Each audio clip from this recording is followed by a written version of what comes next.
Monday, May 25th. Today, hepatitis A in Manitoba, while the province is expanding its list of who can get free vaccines and the reinforcement on sanitation measures and prevention. Also today, cutting back on beef, how Canadians are limiting the meats they buy this barbecue season as prices continue to soar. Plus, linking new hope with a new warehouse, how the not-for-profit organization is connecting businesses and individuals with surplus supplies to grassroots agencies, all thanks to Winnipeggers. Your Morning Winnipeg starts right now.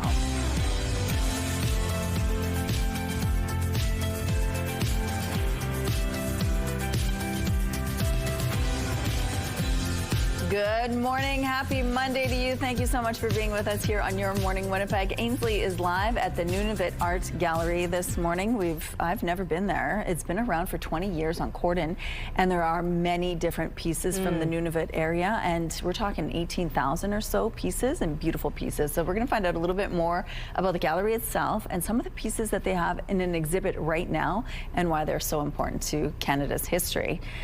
Let's talk about this weekend. Ooh. Wow, what a beautiful weekend. Yesterday, you did all the planting. I did all my planting. My garden is planted. All my flowers are done. And in fact, in my neighborhood, that's all you heard was people working outside. Yeah, I saw it too as I was walking around, going for a little bit of a stroll and seeing people getting their flowers in and digging up the gardens, getting their hands dirty. It was a beautiful day yesterday. If you liked that, we're getting all the heat that those plants are going to need throughout this week. You're going to have to do the watering, though, because it doesn't look like Mother Nature is coming through on that side. 14 degrees is where we're sitting right now with north-northeast wind, 6 kilometers per hour. The pressure falling, the humidity sitting at 83%. Actually, I shouldn't say that Mother Nature isn't coming through on the watering, because there you can see some places through southeastern Manitoba, and that does include Winnipeg, have the possibility of just seeing a little bit of a brief morning shower or more active storms for a lot of folks further to the east.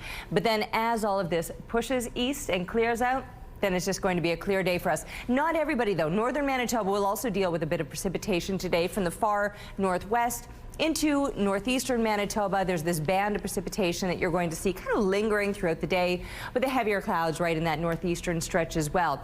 Many of us, though, very clear conditions, and if you don't get clipped with that morning shower, nothing but sunshine then expected, and heat. My goodness, if you thought yesterday was warm, summer just snapped, because here we go with a stretch of days that feel more like July than late May. We're going to be well above seasonal with this little heat stretch taking us all throughout this week. Lots of sunshine, lots of heat. That possibility of showers this morning, but then after that, nothing but sunshine. And we're pushing from the high 20s into the low to mid 30s as we continue on throughout this week.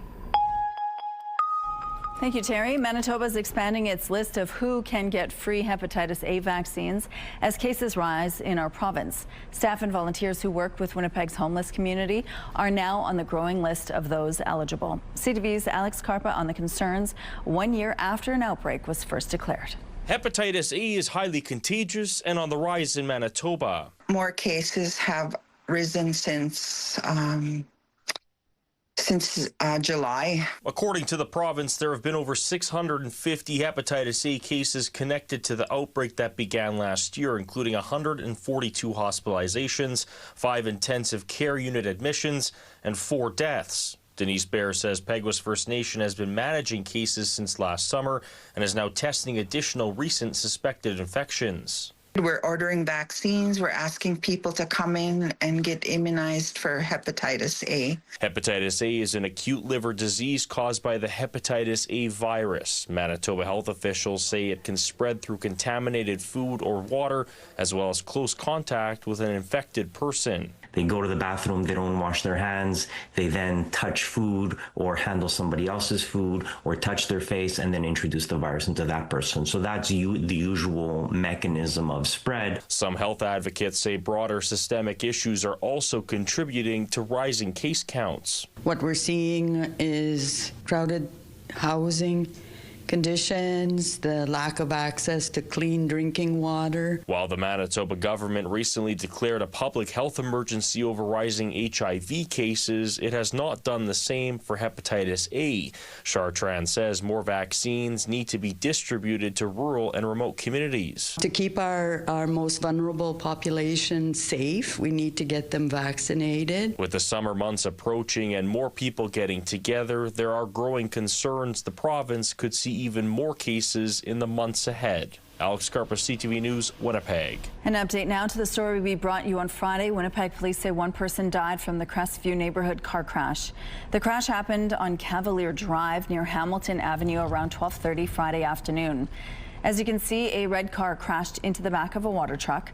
Police say the 49-year-old male driver of that red car was pulled from the vehicle with serious injuries and was pronounced dead at the scene. Investigators say the vehicle was traveling northbound and drove directly into the parked water truck at a high speed. The truck's operator was sent to hospital in stable condition. An autopsy is pending and the investigation continues. Anyone with information or video is asked to contact the Traffic Division or Crime Stoppers. Canadian activists are now back on Canadian soil after Israeli forces intercepted their Gaza-bound flotilla in international waters. They say the conditions were torturous. Painful screams. That is the most painful moments of my life I've ever witnessed. Shahid Mahmoud from Belleville is one of 12 Canadians who were held in custody in Israel. Others from Montreal and Vancouver also arrived home over the weekend. The flotilla of 41 boats was intercepted with 420 people on board. Flotilla organizers claim people who were taken captive experienced sexual violence, including humiliating strip searches, sexual taunting, and groping. Israeli prison officials have denied any abuse. Global Affairs Canada has also summoned the Israeli ambassador in Canada and condemned the mistreatment of civilians. Alberta Premier Danielle Smith says there won't be another vote if the Remain side wins the referendum planned for this fall. The Remain side does win. Do you promise, as long as you're Premier, you will not hold a separation referendum? Yes, I do. I will listen to the will of the people. Premier Smith made the commitment while speaking on CTV's Question Period. A yes result in the fall referendum could trigger a binding vote on separating from the country. Premier Smith says the vote is needed to settle the debate, but not everyone in the province is convinced. Danielle Smith's trying to make this happen one way or another. Danielle Smith will not stand up and say, just stop it, because he's all part of this. Alberta's referendum is set for October 19th. Another name has entered Winnipeg's mayoral race. Joshua Pagdato is the 7th candidate to register ahead of this fall's municipal election. The lifelong city resident says his campaign is focused on addressing housing, affordability, and addiction issues. He currently runs a community group called Protect the Kids Canada, centered around youth advocacy. The deadline to register as a mayoral candidate is September 22nd. Election day is Wednesday, October 28th. From backyard hurlers to serious elite tossers, the 3rd annual Manitoba Cornhole Championships were held over the weekend. The championship took over the Heather Curling Club for the Battle of Tossers. There's one goal in this competition, getting the most average points by throwing the bags, 3 points for making it into the hole, and 1 point for landing the bag on the board. The Manitoba Cornhole Association says the activity has been growing so fast. This year they expanded into 3 divisions: competitive, intermediate, and social. Vice President Jason McNish says the entry barrier is really low and anybody can get good at it quickly. In terms of how the game started, he credited it to human nature. I think just it started with humans being competitive, and they probably were tossing something into a pail at some point, and then they thought, well, hey, let's stand up farther back. Hey, why don't we put a hole in the board and get Aunt Margaret to sow some corn into a bag, and we'll do that. And I think just over time that game started growing, and other people took it on and made more official rules and more official boards and more official equipment. Oh, Aunt Margaret. McNish says throwing the bag flat can yield a consistent result. He adds the boards are 27 feet apart, nose to nose. The bag weighs 1 pound and the hole is 6 inches wide. NASA is getting ready to launch its new telescope. The Nancy Grace Roman Space Telescope is named after NASA's first chief astronomer. She was one of the first scientists to push for putting telescopes in space. This way they can take pictures without the Earth's atmosphere in the way. This telescope has a field of view 100 times wider than that of the Hubble. It can potentially measure light from 1 billion galaxies in its lifetime. Launch day is planned for September. Here's a look at what's happening now in traffic along the Norwood Bridge. It's a nice, easy start to the day so far this morning. If you encounter any issues out on the streets, please send us a text to let us know. Let's now go to Ainsley McPhail, who's live this morning at the Nunavut Art Gallery. Good morning, Ainsley. Hi, good morning. I got to get the name out first because I haven't I haven't spoken Inuk before. Ning Ayukulu TV is the name of the artist, and world-class pieces. Manitobans are so lucky to be able to see them here in the Nunavut Gallery that originated in 2001, and now they've got over 15,000 pieces spanning various communities over Nunavut. Throughout the morning, we're going to be featuring different pieces and learning about the process, so how it goes from stone to paper, and how with this exhibition that has been extended into August, people are coming from all over the world to see it. So we are very, very lucky to almost get a private tour this morning. Absolutely. Can't wait to learn more. Thank you, Ainsley. Let's go out to the rooftop now. It feels like summer has suddenly arrived. Yeah, all of a sudden, just like that, we went from like this crummy, well, I guess, I mean, spring, but it certainly didn't feel very spring-like. You anticipate spring is, you know, warming up, the buds popping. Well, it took until last week for those buds to pop because we were dealing with such cold and below seasonal temperatures through most of March, April, into May, and then all of a sudden, as we're rolling into the end of May, yes, suddenly this blast of heat that I don't think a lot of people are going to be too sour about, although it might be a little bit much for some. 15 degrees is where we're starting out this morning. That is closer to a daytime high than a seasonal low. East-southeast winds are 20 kilometers per hour. The pressure falling, humidity sitting at 77%. Now, I am standing out here with some kind of dark and ominous looking clouds hanging over me. We were looking at the satellite image and saw the precipitation that is just in the southeastern corner of the province, tracking further east, so into parts of northwestern Ontario. Showers, thunderstorms throughout the morning and midday. Northern Manitoba might also see some of that precipitation, but then as the day goes on, everything through the south will be clearing out. Parts of northern Manitoba might see that lingering a little bit longer, but much of the province will be enjoying the sunshine today and the warmth or heat that goes along with it. We're taking a break right now. We'll be back with Your Morning Winnipeg. Weather is brought to you by Canadian Footwear, helping you find the perfect fit.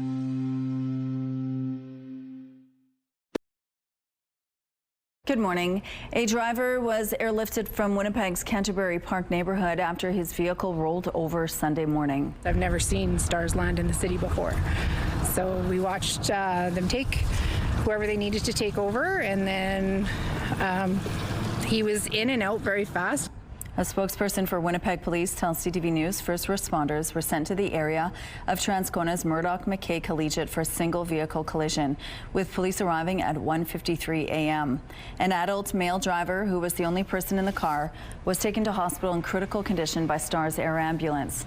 At the scene, a BMW was seen rolled over, with its front crushed, with at least one light pole and 2 wooden posts taken down. The traffic division is investigating the incident.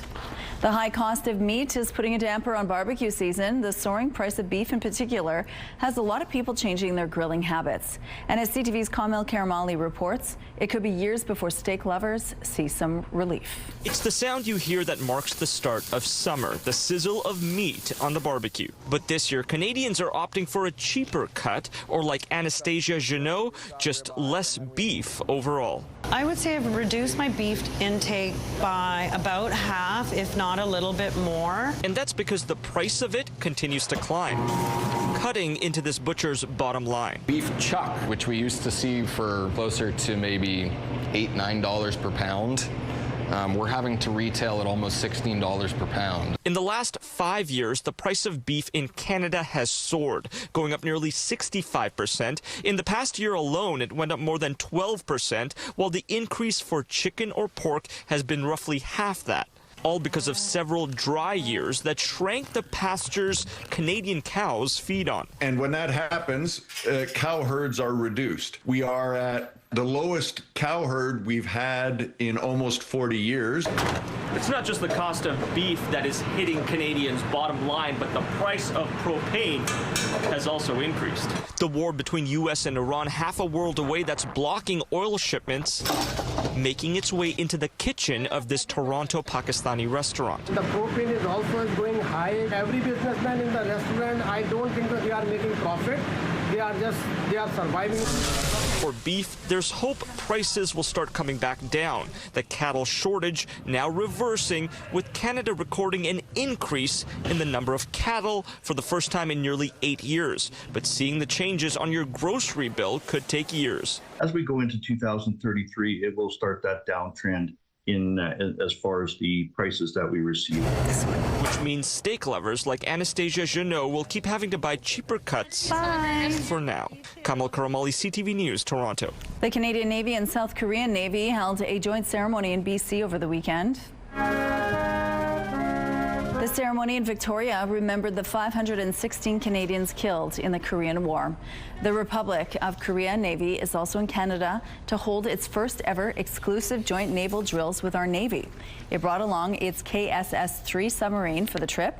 There is a bid in place for Canada to buy 12 of these subs. South Korea is a finalist for the contract, along with a joint bid from Germany and Norway. Ottawa is expected to announce its decision this summer. A renewed sense of hope is now linked to a new warehouse in South Point Douglas. Linking Hope is a not-for-profit organization accepting surpluses from individuals and companies and giving them to grassroots agencies in need. It was previously located on 190 Disraeli Freeway, sharing the building with Nadinawayak until the province announced a new plan for the building.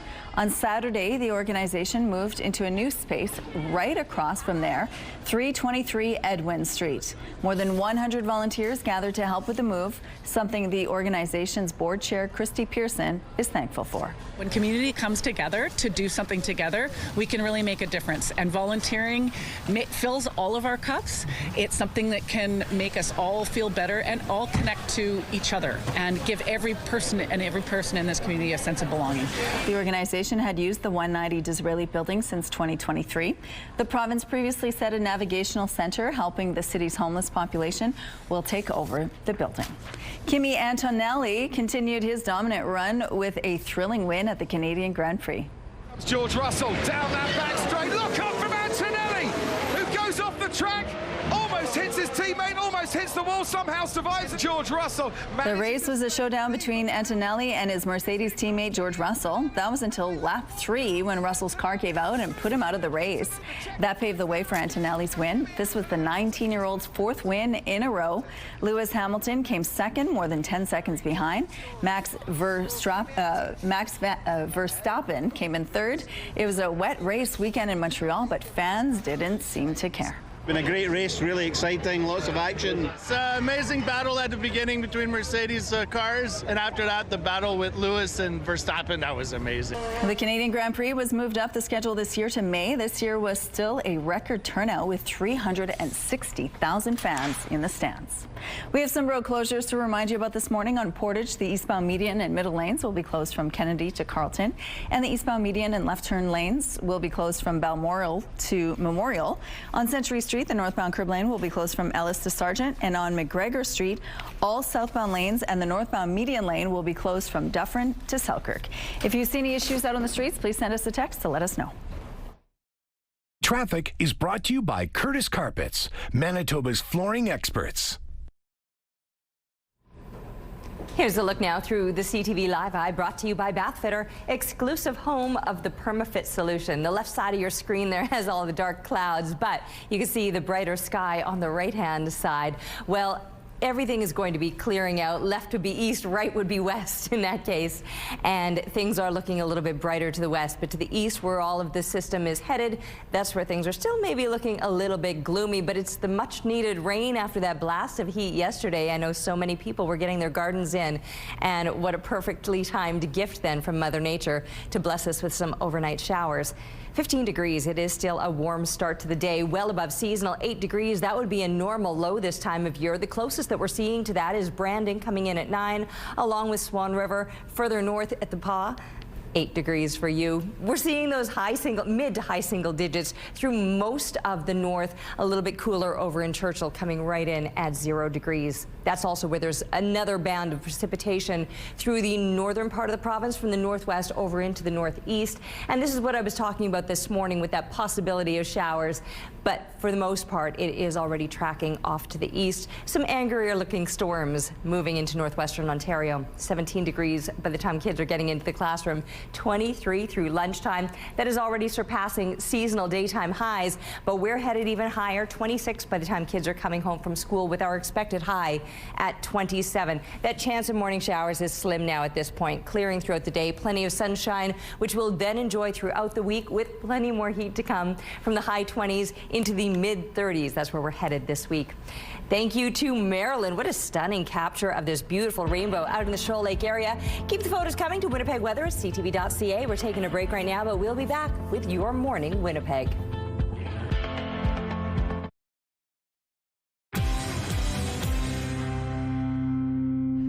Welcome back. For all those who play team sports, check out this contest. We're giving away 25 $100 Chicken Chef gift cards with draws every week from May 25th to July 17th. Tell us your most memorable fun team moment. Attach a picture and you will be entered the draw. Plus, your picture and story could be featured on our show. Your team memory could be about a great play, exciting wins or losses, or just fun antics. All those things that make memorable moments and show your team's spirit. To enter, head to the contest page on our website, ctvwinnipeg.ca, and fill out the form with your answer and your picture. Good luck. Your Manitoba sports team moment brought to you by Chicken Chef, where memories are made. We often hear about people walking, running, or cycling cross-country to raise money for a worthy cause. Right now, a 20-year-old cancer survivor from Moncton is making his way across the country using his thumb. CTV's Derek Haggett has his story. No clue what I'm doing, but it seems pretty straightforward. When Quinn Strang's father heard about his son's plan to hitchhike across Canada, he thought he was joking. I didn't quite frankly believe him. I thought he was just, throwing this out. And the more he talked about it, the more I said, okay, this kid's actually going to do this. Quinn started his cross-country trek in St. John's on May 17. Well, I've met some amazing people. I've been lucky enough to have people reach out for drives, so I'm getting a mix of sticking my thumb out and a little bit of people reaching out for drives as well. But it's not a coming-of-age adventure for the 20-year-old. Quinn is a cancer survivor. He's hitchhiking to raise $100,000 for cancer research in the IWK Health Center in Halifax. The plan? Follow Terry Fox's route and then go all the way to the Pacific. At age 15, Quinn discovered he had stage 4 Ewing sarcoma. That spread through my lungs and my lymph nodes, and I had about a 15% chance to live, I think. And I trucked through it, I beat it. But the cancer came back his senior year, and he had a femur transplant after graduation. It was tough. I had the easy job. I was just there to support him. If I could have taken his pain away every day, I would have. A short break in his hometown last week before hitting the road again.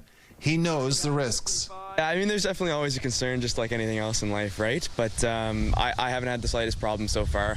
While they don't condone hitchhiking, the Strangs believe it'll bring attention to the cause. I'm pretty impressed and honored to have him as a son. As for how he'll get back home? Yeah, I figure once I hitch across Canada, I'm going to want to get home pretty quick. So, yeah, I'm just going to wait in the airport till I get the first flight back to Moncton. The hope to be back to his pets and his father by mid-June. Derek Haggett, CTV News, Moncton. Wake up and win with CTV Your Morning and Manitoba Blue Cross. We could pay your bills with a massive $20,000. Imagine what you could do with an extra 20 grand. The possibilities are endless. Today's code word is 1,000. Head to the contest page at ctvwinnipeg.ca or scan the QR code on your screen. Enter 1,000 with your info for your chance to win the Your Morning $20,000 Pay Your Bills contest. Brought to you by Manitoba Blue Cross, your local trusted health benefits provider. Good luck.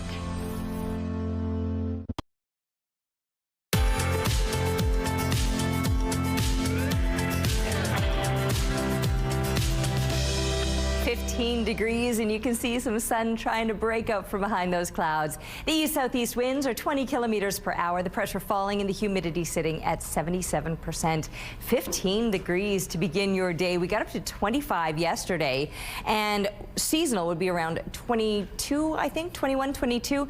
So we're closer to that than normal lows, which would be about 8 degrees, and it is going to be incredibly warm throughout this week. Now, could be a little bit active for some yet this morning here in the southeastern part of the province, and moving into northwestern Ontario, that's where things are way more active. We're just seeing the tail end of that system, pardon me.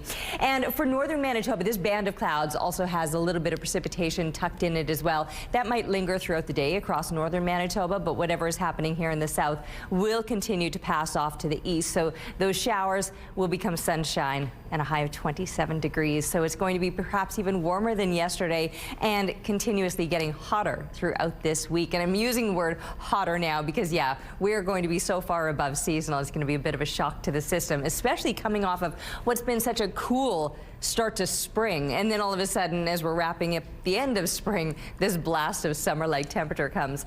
12 degrees is where we'll drop to overnight. Just a few clouds lingering for tomorrow, even warmer than today, up to 28 degrees. Moderate winds out of the northeast at about 20 kilometers per hour. From there, even hotter yet. We're pushing up into the mid-30s, low to mid-30s. That'll be for the latter part of the week and carrying us into the start of the weekend. And plenty of sunshine. It's going to get hot. If you got your gardening done this weekend, you're on your own to do the watering. Thank you, Terry. Proof that thieves will steal anything, even if it's bolted down. Children at a Headingley preschool now have a large empty space where their play structure used to be. As CTV's Jeff Keel shows you now, someone smashed through a fence and then made off with it. Angie Izzard arrived Friday morning to open up her Headingley preschool. She was in disbelief. Why would you even think about stealing from children? First, she noticed a portion of the fence was busted open and damaged. And then an even bigger surprise. The wooden play structure, which was bolted to the ground, gone. She believes someone rammed through the fence with a vehicle, made a few cuts through the wood stilts, and hauled the entire play structure away in the middle of the night. Like, how would someone steal a structure? It was not a small structure, it was a large structure. So the children are without their play structure and they want to know why. Like, did a bad man take it? Like, what happened? You know, we just kind of explained to them. Someone came into our yard, you know, they weren't respectful or kind or thinking of others. And 53 kids from 18 months to kindergarten age go here, and they weren't the only ones upset by the theft. It's crazy to think that somebody has the audacity to come to a children's center, a children's school for little kids and steal their toys. A GoFundMe is in the works to get a replacement play structure in place as soon as possible. So then the kids can get their toys and actually enjoy the summer as opposed to having to wait for an insurance claim to go through. RCMP say they are investigating. RCMP came today and he goes, I've seen things, but this is shocking. Jeff Keel, CTV News, Winnipeg. Because a temporary fence was put up, the children were at least able to play outside Friday afternoon. An update now to a story we brought you earlier this month. A Winnipeg man who's dreamt of becoming a police officer may get to fulfill that dream after all, and he won't need to break from his beliefs to do so. Yes, I was very excited when I got this news, and I was very thankful to the media and especially CTV News, which they helped me to cover this story. Now I will be allowed to write an examination while wearing the kirpan, and I hope they will make this policy soon. Jaspal Singh Gill told CTV News he was denied the opportunity to write the WPS recruitment exam because he refused to remove his kirpan. The small sheathed dagger is one of the 5 articles of faith Khalsa Sikh must wear at all times.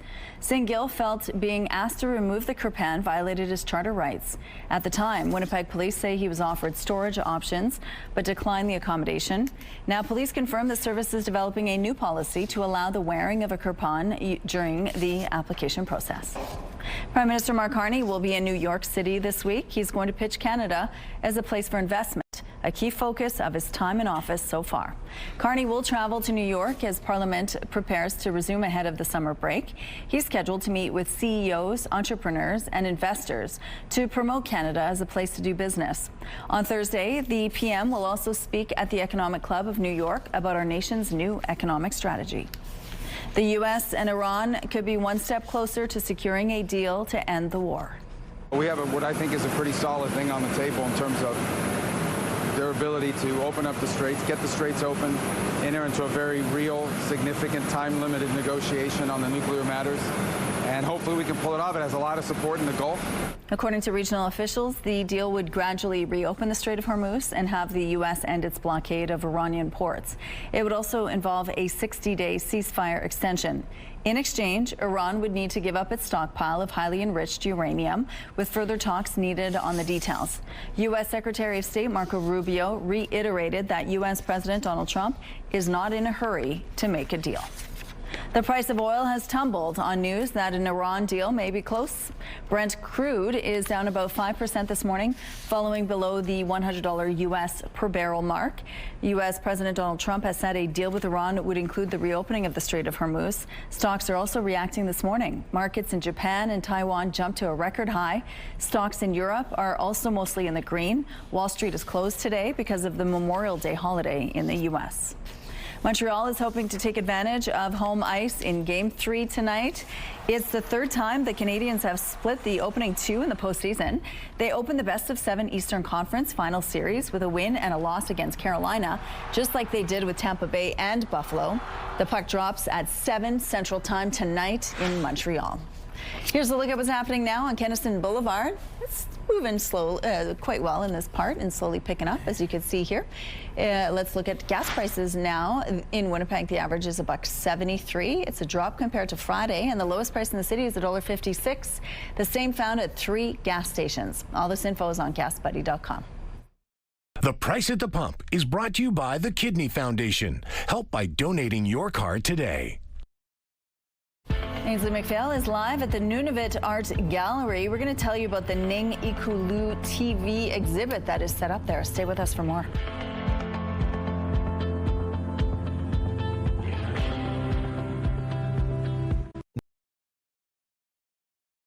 Weather is brought to you by Garage Masters, your complete garage specialists.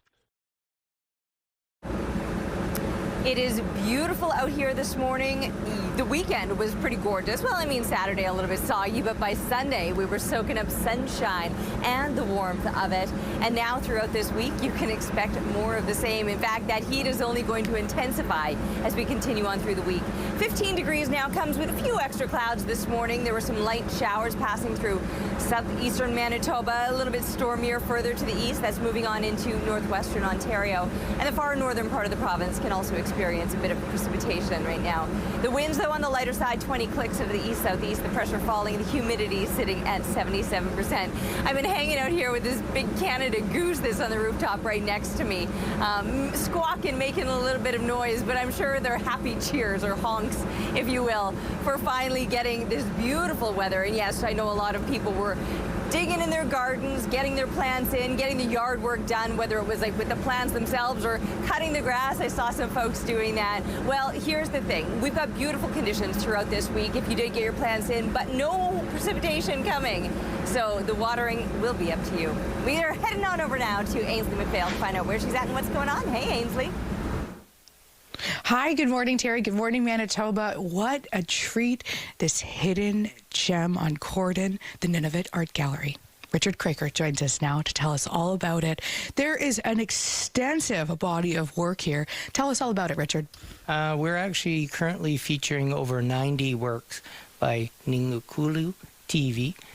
From Kingate, Cape Dorset, on the Baffin Island in Nunavut. And there's many examples. She's famous for owls, walruses, ravens, and different transformation legends. And right behind me here, we're actually featuring the opulent owl. So you can see in this work, as she's known for her owls, the chick underneath with the foreground and all the detail that's actually been cut into the stone cut. This particular piece has actually been reproduced in numerous books, posters, and different art cards. And this artist, known all around the world, you've had people contacting you from literally all over, all corners. Tell us about that. Yeah, it's very interesting. So we're having the Inuit Art Society coming up. That's why the show has been extended into late August. So they're getting together to come and view the show. Then we also have private collectors, like we have one flying in 3 weeks from Perth, Australia to again view and choose different art for their personal collections. And the reason for this, other than the fact that it's breathtaking to look at, is the rarity of it. Like you were saying, oh yeah, we're the South. Yeah. We're considered the South, right? So just how rare are these works? For instance, if you think there's 8 billion people in the world, they only make 50 plus 5 additional proofs. So essentially, I always tell people if one person in every U.S. state bought one, they would all be gone. So the fact that we can have an exhibit where we have 90 different pieces available for people to view, for people to purchase, and just to enjoy the art. Thank you so much. I'm so blessed to be able to do that throughout the morning. I'm going to also not touch anything at all. Okay, we'll see you guys after the break.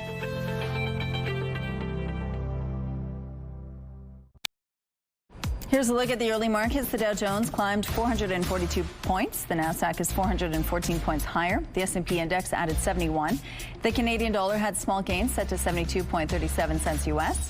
Overseas, the Hang Seng is 219 points up, and the Nikkei boosted 1,819 points. Good morning. It is 6:46. A 20-year-old man is charged with second-degree murder after a shooting in the city's north end. Winnipeg police were seen outside a home in the 600 block of Bannerman Avenue last Tuesday. It was there police say 2 men, aged 21 and 23, were shot. Officers provided medical care to the men before rushing them to hospital. The 23-year-old, identified as Andrew Chartrand, did not survive.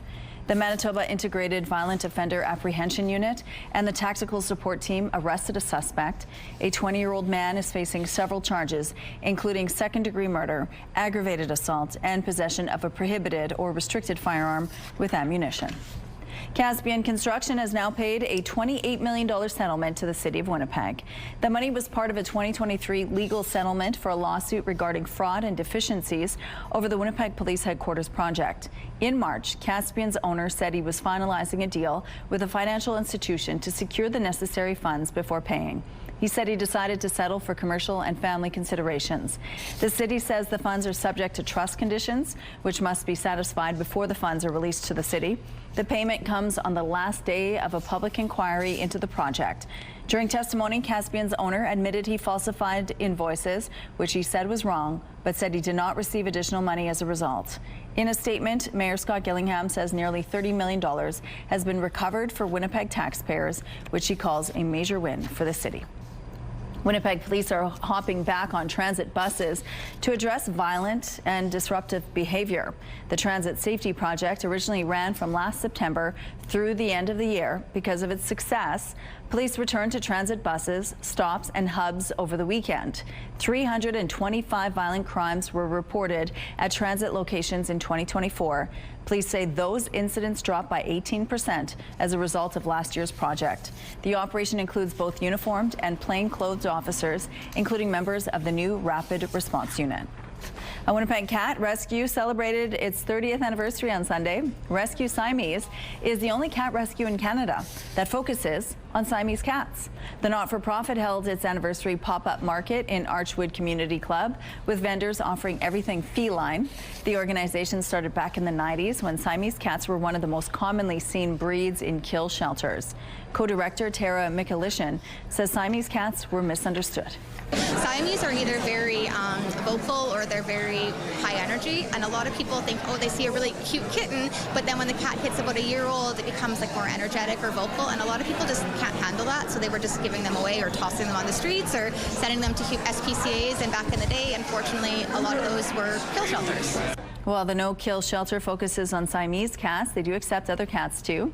Mikulishin adds, on average, they have around 50 to 70 cats throughout the year. There's now a little more than 2 weeks to go until the opening match of the FIFA World Cup, and Prime Minister Mark Carney has officially kicked things off in Ottawa. In 2012, Canada was 112th in the world. Now we're one of the top 30.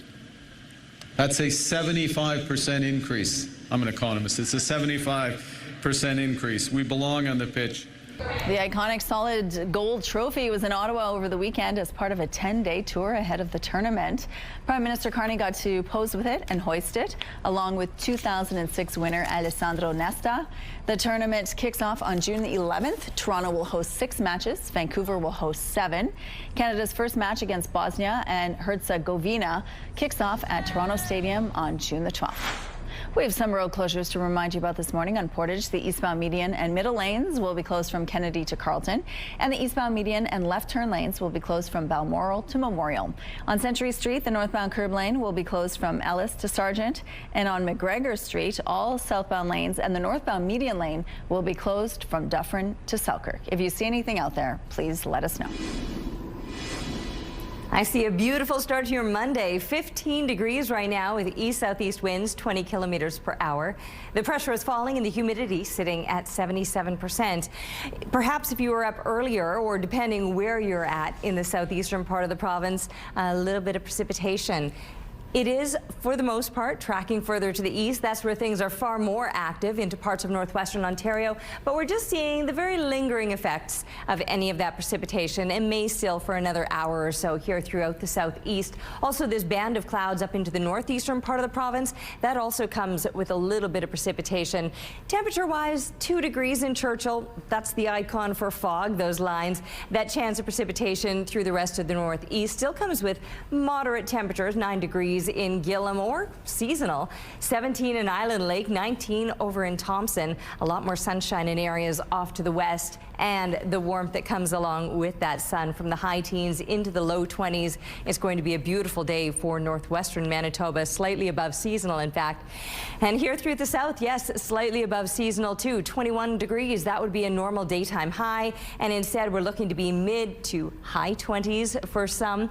We still have that possibility of a few showers here tucked into this very southeastern corner. Areas to the west of us already quite clear. We'll see things clearing as the day goes on, but the temperatures still looking very agreeable for those of us that have been waiting for a little blast of heat. Well, we're going to get perhaps more than we bargained for as far as heat goes, because Mother Nature is really turning things up, and is only going to get hotter throughout the latter part of the week, starting the week out in these high 20s and then finishing off the week in the low to mid 30s. That's how we're going to kick off the weekend as well, with plenty of sunshine after today. Little possibility of some brief morning showers, but after that, things are looking in the clear. Thank you, Terry. Let's check in now on Bo and Gabby at Bounce 99.9. Good morning, you two. Happy Monday. Oh, you got it. I could listen to Terry talk all day with those temperatures. I know. Bring on the heat. Loving it. What a great weekend. It was. It looks like we went right from winter to summer. I think we skipped spring altogether. Didn't we, Gabby? I mean, it was just felt like summer this weekend. I don't hate it. I am ready to forget about windy, cold May that didn't feel like spring at all. And we both got outside this weekend, did a lot, including walking around in sandals with bare feet for the first time, trekking through the neighborhood, carrying little Alec in the wagon. But I ended up with my first blister of the summer. It is inevitable for me. That is a sure sign of summer. It's annoying, but have to callus my ugly feet before we can move on. How about you, Rochelle? What's the sign of summer for you? Oh my goodness, there's so many different signs. My backyard was just filled with birds this weekend. I had all kinds of finches eating away at my new bird feeder. Of course, planted my garden yesterday with my mom and planted all my flowers. That's a sign of summer for me. When the flowers are in the soil and the garden is planted, I'm ready to start growing. So it's just so nice. I welcome this weather in such a big way. How about you, Bo? Speaking of working in the garden, yeah, that's one thing for me. I suddenly realized, oh, I've still got dirt under my fingernails, and I should really do a better job of cleaning. But the other thing is, too, like this morning, I just walked out in my shirt and nothing, no jacket, nothing like that. The birds are chirping, and yeah, it's a wonderful feeling. But after the weekend, I have discovered one thing I do like better about winter. It's a lot less work around the house. You know, you don't do anything outside. You turn the furnace on and stay in, but I don't mind getting out there and working in the yard. Yeah, and just aside, if you're feeling very summer-like, you're feeling happy, it's Tap Dance Day. So it's a good day to do a little dance. I mean, not that you have to be good at tap dancing, but if you want to do a little shuffle around, we're just letting you know, because it's good weather to get outside and get some moving going as well, right? Have you ever done tap dancing? Yes, I tap danced for many years. I still have my tap shoes. I pull them out every now and then. I force people to watch me perform. It's obnoxious. I couldn't afford taps as a kid. I used to put thumbtacks in the bottom of my shoes and go down the school hallway looking cool. Still doing that. That works. You can hear them everywhere. All right, guys, have a wonderful day. We'll see you on Wednesday. A father and son helped a lonely old lawn tractor sitting along the side of the road feel useful again. CTV's Adam Sawatsky has the story. Well, this old lawn tractor likely appreciates this father and son's efforts. Nothing could compare to the feeling of getting a new name. It's a Case 117 tractor, and so is Casey. Simple as that. Although his previous owner called him past his prime, Casey couldn't wait to show Adam that he could still mow like a tractor half his age. It just was barely hanging on there. It started cutting the grass, and then it died about halfway into the boulevards. So Adam did all he could to fix Casey. I started taking it apart, and it didn't go back together again. So Casey just sat, useless, watching the years go by. Until he heard kids like Ivor. It's over on this side. And like the hum of mowing lawns herald the start of spring, to Casey, laughing children sounded like new possibilities. How was that? Good. Of course, slides and swings are good, this 5-year-old will tell you. But when you happen upon a tractor, that's even better than great. So cool. Especially when there's a sign that says, "Hello, my name is Casey. Let's go for a ride." Ivor, like countless other kids in the neighborhood, always accepts the invitation. I'll start the motor. And Adam regularly makes new signs to inspire their imagination. Don't go over 100 clicks, Casey's getting old, or please bring back Casey with a full tank of gas. It's also to let other parents know it's okay for their kids to take Casey on an adventure. It works, if you believe it works. And if you believe a couple tweaks can transform this tractor into a rocket ship or race car or a surfboard that can catch the world's biggest waves before you wipe out with a twist, Casey will make it work. You name it, it fits the bill. And just because you have to stop doing something you love, Casey shows us, doesn't mean you can't start doing another thing that turns out to be even better. Maybe it doesn't do what it was designed to do originally, but it's got a great new life now. Adam Sawatsky, CTV News. It's good bonding. All right, here's a look at what's happening on McPhillip Street right now. Things are moving quite well starting off this Monday morning. We're going to take a break. We'll be right back after this.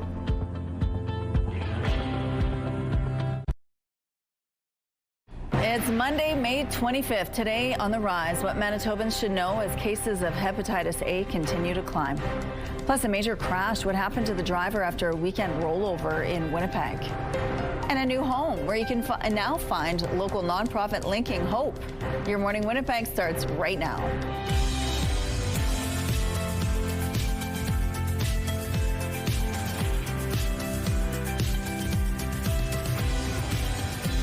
Good morning, Manitoba. Happy Monday to you. It is 7 a.m. Thank you so much for being with us here on Your Morning Winnipeg. Now at 7:32, we have an author coming in to Winnipeg with her brand new book. It's called "He Did Not Conquer Benjamin Franklin's Failure to Annex Canada." This isn't the first time the U.S. has threatened Canada.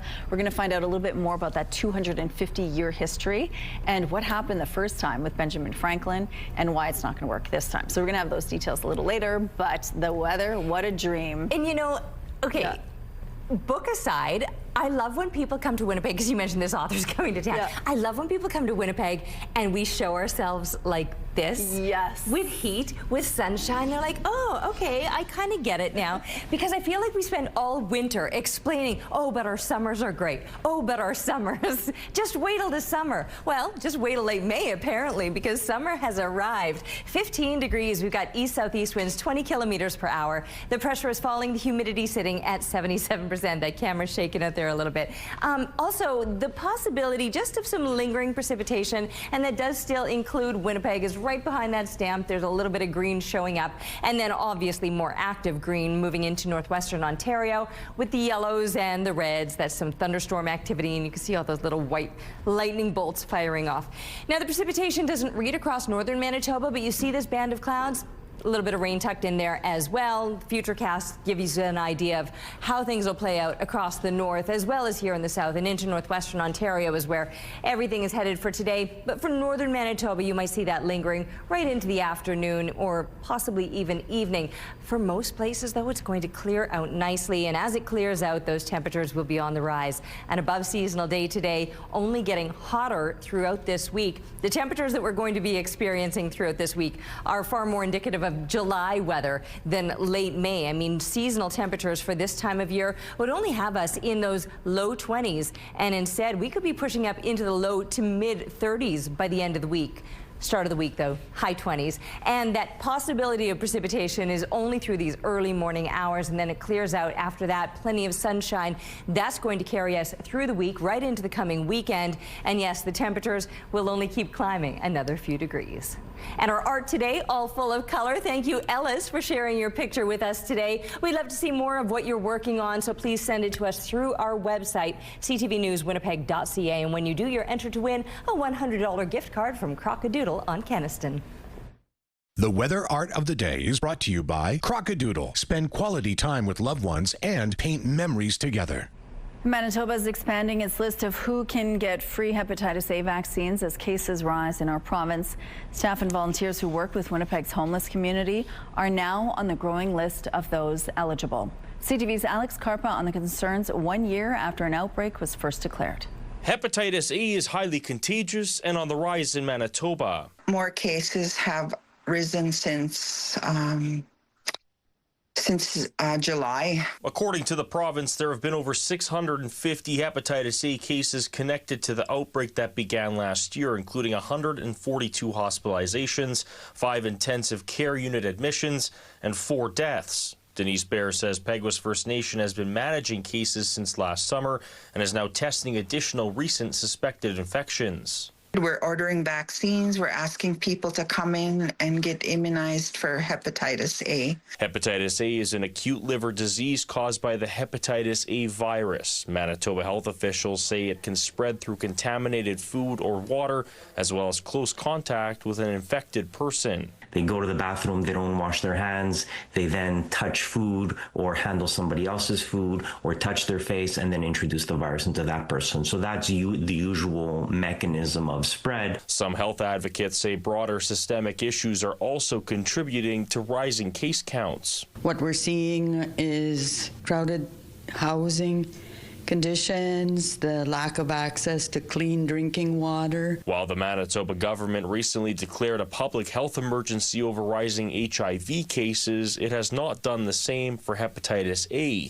Chartrand says more vaccines need to be distributed to rural and remote communities. To keep our most vulnerable population safe, we need to get them vaccinated. With the summer months approaching and more people getting together, there are growing concerns the province could see even more cases in the months ahead. Alex Karpa, CTV News, Winnipeg. A driver was airlifted from Winnipeg's Canterbury Park neighborhood after his vehicle rolled over Sunday morning. I've never seen stars land in the city before.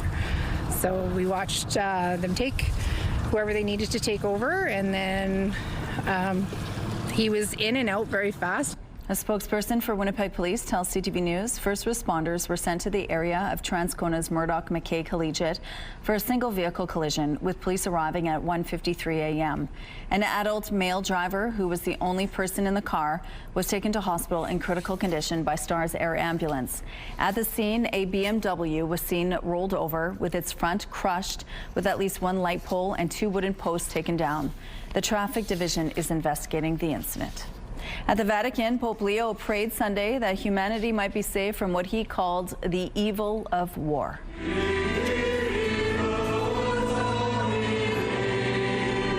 The pontiff presided over the Pentecost Mass, which marks the 50th day after Easter. He said to pray that humanity may be free from misery, which is redeemed not by vast wealth, but by an inexhaustible gift. The Mass was celebrated in St. Peter's Basilica with 5,000 people in attendance. A renewed sense of hope is now linked to a new warehouse in South Point Douglas. Linking Hope is a not-for-profit organization accepting surpluses from individuals and companies and giving them to grassroots agencies in need. It was previously located on 190 Disraeli Freeway, sharing the building with Nadina Waymak until the province announced a new plan for the building. On Saturday, the organization moved into a new space right across from there, 323 Edwin Street. More than 100 volunteers gathered to help with the move, something the organization's board chair, Christy Pearson, is thankful for. When community comes together to do something together, we can really make a difference. And volunteering fills all of our cups. It's something that can make us all feel better and all connect to each other and give every person in this community a sense of belonging. The organization had used the 190 Disraeli building since 2023. The province previously said a navigational center helping the city's homeless population will take over the building. Inflatable art has taken over the Hague. This is a special Jubilee edition of the annual event celebrating 5 years of inflatable public artwork. Organizers of Blow Up Jubilee brought back some of the standout installations from previous years. They are spread throughout the city center. It runs until June 21st. Here's a look at what's happening now on Portage Avenue. Things are slowly picking up in this part of the city, but overall moving quite well. If you have any traffic tips or updates to share with us, please send us a text at 10400. Canada's economy likely returned to growth in Q1, with GDP bouncing back by an annualized 1.7% after declining 0.6% in Q4. It was supported by improving domestic growth drivers, according to RBC. The bank says details behind the decline in Q4 were less concerning than the headlines. Pembina Pipelines has sanctioned the Heartland Extraction Plant, a $570 million project expected to enter service in late 2029, and amended its ethane supply agreement with Dow to increase total supply 15% to 57,500 barrels per day. The plant will have 750 million cubic feet of capacity to extract natural gas liquids. Brookfield has got the green light from the TSX to renew its normal course issuer bid to purchase up to 191 million Class A limited voting shares, representing 10% of the public float, according to the company. The maximum daily purchase will be 722,000. And Tim Hortons is planning to dial back its use of Ottawa's temporary foreign worker program to staff restaurants and committing to hire up to 10,000 local workers as it embarks on a push to expand the number of Tim's locations across the country. For years, Tim Hortons was one of the biggest proponents of the controversial immigration stream. Those are your morning business headlines. For BNN Bloomberg, I'm Roger Peterson. If you like to groove, check out this Your Morning Winnipeg contest. The Winnipeg International Jazz Festival will be happening from June 16th to the 21st. And this is your chance to win a pair of tickets to the 2 shows at the Burton Cummings Theatre. Soul Supreme on June 17th and Miles Electric Band on June 21st. 50 artists from around the world are coming for its 35th annual festival. To enter, head to the contest page on our website, ctvwinnipeg.ca, and don't forget to enter the keyword trumpet. Good luck. Let's go now to Ainsley McPhail, who is live at the Nunavut Art Gallery this morning. Hi, Ainsley. Hi, good morning. Imagine it was only possible to get art from 30 communities and 450 different artists. Now, this little nook along Corden is just that. And we're going to show you some world-class art. The latest exhibition is seeing people from all over the world to see it. And we're going to be learning about the process as well. All starting on paper to stone carvings. Look at the stunning details and how it translates to the final piece. Now, this isn't the same as what I'm showing you here on the stone, but again, look at the intricate details that we'll be talking about. Ning TV is the artist that we're going to be featuring with 98 pieces. We're going to be chatting with the director all about them and how you can see it. August 19th, it's been extended because there's so much demand for it, is the final time. So you got to check it out before that. Okay, thank you, Ainsley. Let's go out to the rooftop now. The sun is shining. Another beautiful day today. Yeah, it really is a beautiful start to the day. It's going to be a hot end to the day. If you thought yesterday was a warm one, tack on another couple degrees for today, and then another degree for tomorrow, and a few more as we continue on throughout this week. Mother Nature just bringing the heat a little more at a time. And yes, now bringing the sunshine back for us this morning. There were some heavier clouds that were hanging around earlier with that threat of showers, but it looks like that threat has now cleared, although the showers would have been welcome, I know, for a lot of you that perhaps did some of your gardening yesterday, itching to see those yards come to life. 16 degrees is where we're sitting right now with the southeast wind, 24 clicks. The pressure falling, the humidity sitting at 74%. Well, now as the system continues to push off to the east into parts of northwestern Ontario, where, by the way, some very active weather, showers and thunderstorms are expected. But as it pushes further to the east, the clearing will then take place here in the south. Northern Manitoba will also likely see some precipitation through the morning hours, and in fact, more than the morning, that could linger into the afternoon or even evening time. Most of Manitoba, though, soaking up the sunshine and feeling the warmth that takes us well above seasonal. Normal daytime highs would put you in the low 20s, but instead high 20s is where we're headed today. Hot through the first half of the week, even hotter than for the latter part of the week as we're pushing into the low 30s. Weather is brought to you by Mr. Lube Plus Tires. Same-day oil and tire changes. It's time now for a question of the day. We want to know, how did you enjoy the nice weather this weekend? You can text your answer to 10400. Make sure to follow the automated instructions so we can feature your response. And don't forget to include your name, please. Question of the day, brought to you by Provivo, Manitoba's #1 cool sculpting clinic. Science-backed body contouring. Good morning, Winnipeg. We're all about celebrating your amazing pets, whether they're furry, feathered, or scaly. Your Pet of the Week submissions are amazing. We want more, whether it's dogs, cats, birds, or any other pet pals. Send them our way, please. Drop your pet photos and a fun little story about them to petoftheweek@ctv.ca, and then catch us every Thursday to find out if your pet is our Pet of the Week on Your Morning Winnipeg. Wake up and win with CTV Your Morning and Manitoba Blue Cross. We could pay your bills with a massive $20,000. Imagine what you could do with an extra 20 grand in your pocket. Today's code word is 1,000. Head to the contest page at ctvwinnipeg.ca or scan the QR code on your screen. Enter 1,000 with your info for your chance to win the Your Morning $20,000 Pay Your Bills contest. Brought to you by Manitoba Blue Cross, your local trusted health benefits provider. Good luck.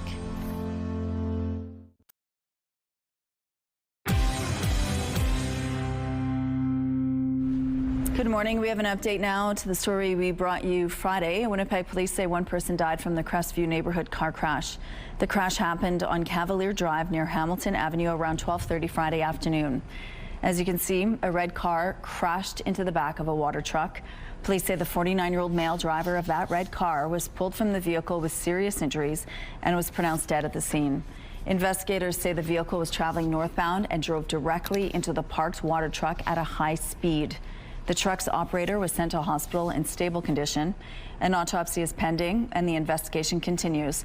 Anyone with information or video is asked to contact the Traffic Division or Crime Stoppers. Alberta Premier Danielle Smith says there won't be another vote if the Remain side wins the referendum planned for this fall. If the Remain side does win, do you promise, as long as you're Premier, you will not hold a separation referendum? Yes, I do. I will listen to the will of the people. Premier Smith made the commitment while speaking on CTV's Question Period. A yes result in the fall referendum could trigger a binding vote on separating from the country.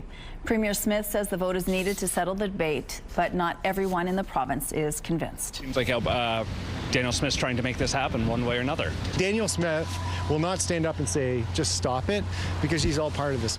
Alberta's referendum is set for October 19th. Breast cancer screening is about to become more accessible for southern Manitobans. The province is expanding breast cancer services at the new Portage Regional Health Centre. It's the first time screening and diagnostic mammography is being made available in Portage La Prairie. Cancer Care Manitoba will operate the screening services. The Portage District General Hospital is earmarking $725,000 for the project, which will go towards completing a mammography suite, new operating equipment, and training.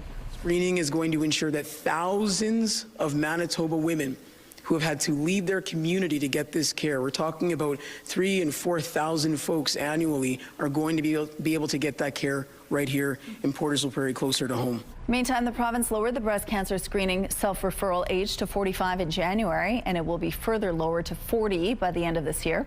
The center is scheduled to open in the spring of 2027. Here's a look at what's happening in traffic now at Confusion Corner. Things are slowly picking up in this part of the city, but overall moving quite well. We have no issues to tell you about at this point in the drive. Traffic is brought to you by Mr. Lube Plus Tires. No appointment needed. The latest release in the Star Wars film franchise soared to the top of the box office in its debut weekend. Check your armor. The kid will live centuries. I won't always. The Mandalorian and Grogu brought in $102 million from theaters across the U.S. and Canada. That's higher than pre-weekend forecasts. Horror movie Obsession finished in the second spot, earning just over $22 million. Michael rounded out the box office in the third spot. A new documentary will make you say, let's groove. Once you strike that first note, there's something that happens. I feel my heart open up. You get to moving. Hey, and then you hear. That's when the funk starts. I'm saying to myself, Earth, Wind and Fire are being featured in an upcoming film on HBO Max. Questlove is producing and directing it. It features members of the band as well as other music heavyweights and the Obamas. The documentary will explore the life, career, and impact of the beloved group. It starts streaming on June 7th. And Emily Cooper is saying au revoir. It's Lily. I just wanted to share something with you all. After 6 unforgettable years of playing Emily Cooper, I'm here to share that this upcoming 6th season will be our final. Emily in Paris is ending on a high note. Season 6 will be the final chapter of the comedy series. Production has started filming in Greece. The location change picks up from Season 5's cliffhanger. Coming up tonight on your primetime lineup at 7, The Big Bang Theory and Hockey Fanatics. Next is Battle of Generations at 8, and at 9, Catch the Rookie. It's all right here tonight on CTV. I think I'm going to be outside tonight, though. No TV for me. I feel like you and a lot of people, yeah, whether it's barbecuing through supper or just enjoying a sit out there into the evening time, it is going to be absolutely beautiful. In fact, it already is this morning as we look now through the CTV Live Eye, brought to you by Bathfitter, exclusive home of the PermaFit solution. You might even want to take your coffee outside this morning. I mean, if you can watch us at the same time. Watch through the window and sit there and sip your coffee. Honestly, listen, I'm just saying I would choose outside too over us. Who can blame us when we waited so long for the nice weather? And now finally it arrives. 16 degrees is where we're sitting right now, well above seasonal. 8 would be a normal low temperature, and everybody is well above that, or at least some above that.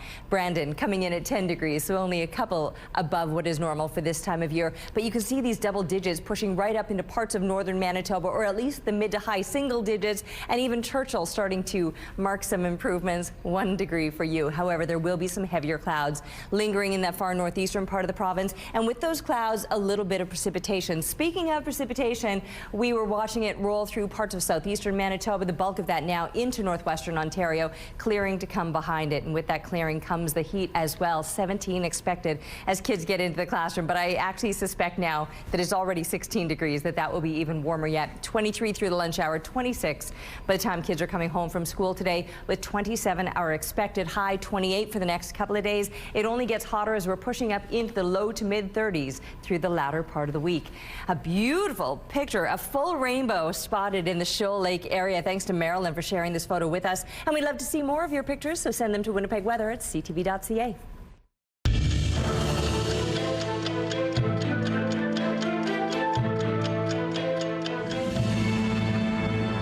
May 25th, 1935. Babe Ruth of the National League's Boston Braves hit his final 3 home runs, bringing his career total to 714. Atlanta's Hank Aaron broke Ruth's record in 1974, and in 2007, Barry Bonds surpassed Aaron with his 756th career home run. Bonds finished his career with 762. May 25th, 1959. The St. Lawrence Seaway opened to shipping. Among numerous other lucrative benefits to Canadian and U.S. shipping, the Seaway transformed prairie grain exports. For Manitoba and Saskatchewan, it created a faster route for wheat and other grains to international markets. May 25th, 1977. The first Star Wars film, later renamed Star Wars Episode 4, A New Hope, was released in the U.S. by 20th Century Fox. The film initially opened in only 32 theaters. Studio expectations for the film were said to be extremely low. Word of mouth caused its popularity to explode within days. For many families, getting kids to school often means sitting in traffic or rushing to make the bus. But in Charlottetown, some students are trying a new route. CTV's Maria Saru on the group bike rides, gaining momentum across the country. Backpacks on and helmets buckled, a string of children pedals through this Charlottetown neighborhood with parents and teachers in front and close behind. They roll up to Sherwood School, where the morning ride ends at the bike rack. I bike with my friends. It's a good exercise. It's called a bike bus, with students traveling to school together, guided by adults along the way to build healthier and happier communities. There's not as much gas in the air. It helps the environment. Good morning. Similar programs have popped up across the country, from Edmonton to the Greater Toronto area. Parents feel much more confident sending their kids off. It's very empowering for the students. They discover that their bodies can do strong and fast things. For volunteers like Jennifer McPhail, getting students to class safely is the priority. Usually I'm in charge of my own kid and she's very close to me on the road, but all of a sudden when you have a train of kids, it is longer and you have to recognize it's going to take longer to cross the streets. The children also learn road rules so they can be more comfortable biking on their own. There's a lot of energy. The kids are really positive. They're eager. They get up, they get ready. I've had parents email me saying their kids were ready an hour before school. The city has recently approved a new active transportation plan, including bollards and concrete curbing added to this bike lane, so trips like this are even safer to take. Maria Saru, CTV News, Charlottetown. Ainsley is live at the Nunavut Art Gallery this morning, taking us around, showing us some beautiful pieces. You'll want to stay tuned for more. Stay with us. Let's go back now to Ainsley, who's live at the Nunavut Art Gallery this morning. It is filled with thousands of beautiful pieces. Ainsley, tell us more about what we could find there. Good morning. Well, if there's only 50 of something, you're going to know it's exceptionally rare. And I mean 50 on the planet. Richard's joining me once again to tell us all about this specific piece, but the exhibition that's showcased until mid-August. Richard, take it away. Yes, so this is the Painted Raven. This was an exclusive Nunavut Gallery release.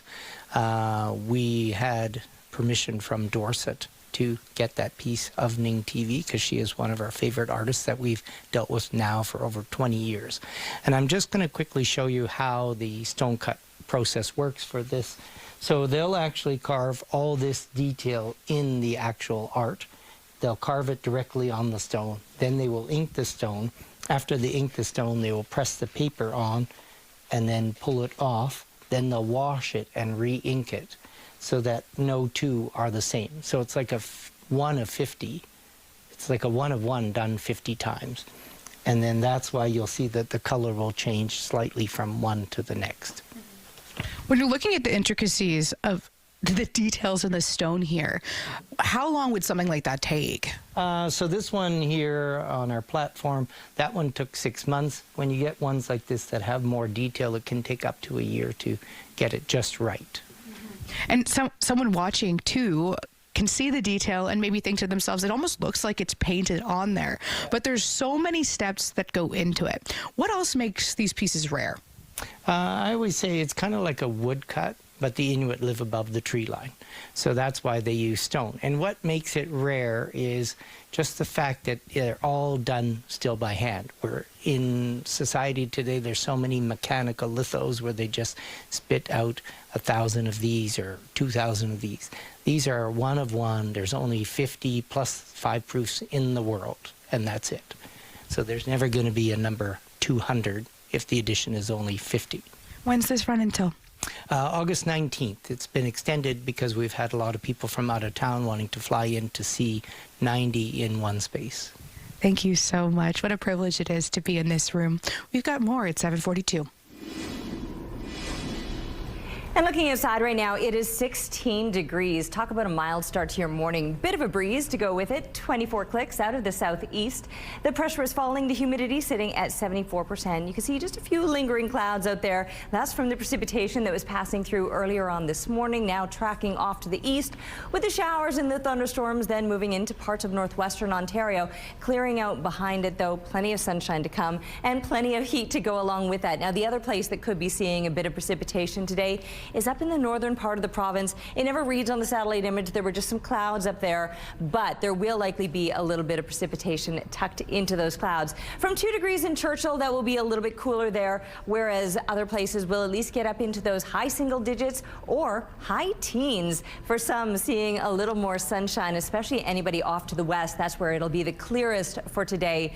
And yes, above seasonal temperatures are expected as you're pushing up into those low 20s. Now, low 20s is actually where we would typically be this time of year, but it seemed we just blew right past them. We had the below seasonal temperatures through, well, the last several months, March, April, most of May, and then all of a sudden we're looking at above seasonal temperatures. So pushing up into the high 20s. That'll be the case all throughout southeastern Manitoba, but into northwestern Ontario as well, with perhaps a little more of that precipitation likely to linger in areas just to the east of us. However, after today, it's looking to be in the clear, and it only gets hotter after this. So we're talking high 20s for the next few days, first half of this week, and then we're pushing up into those low to mid 30s as we're looking toward the end of the week and into the start of the weekend.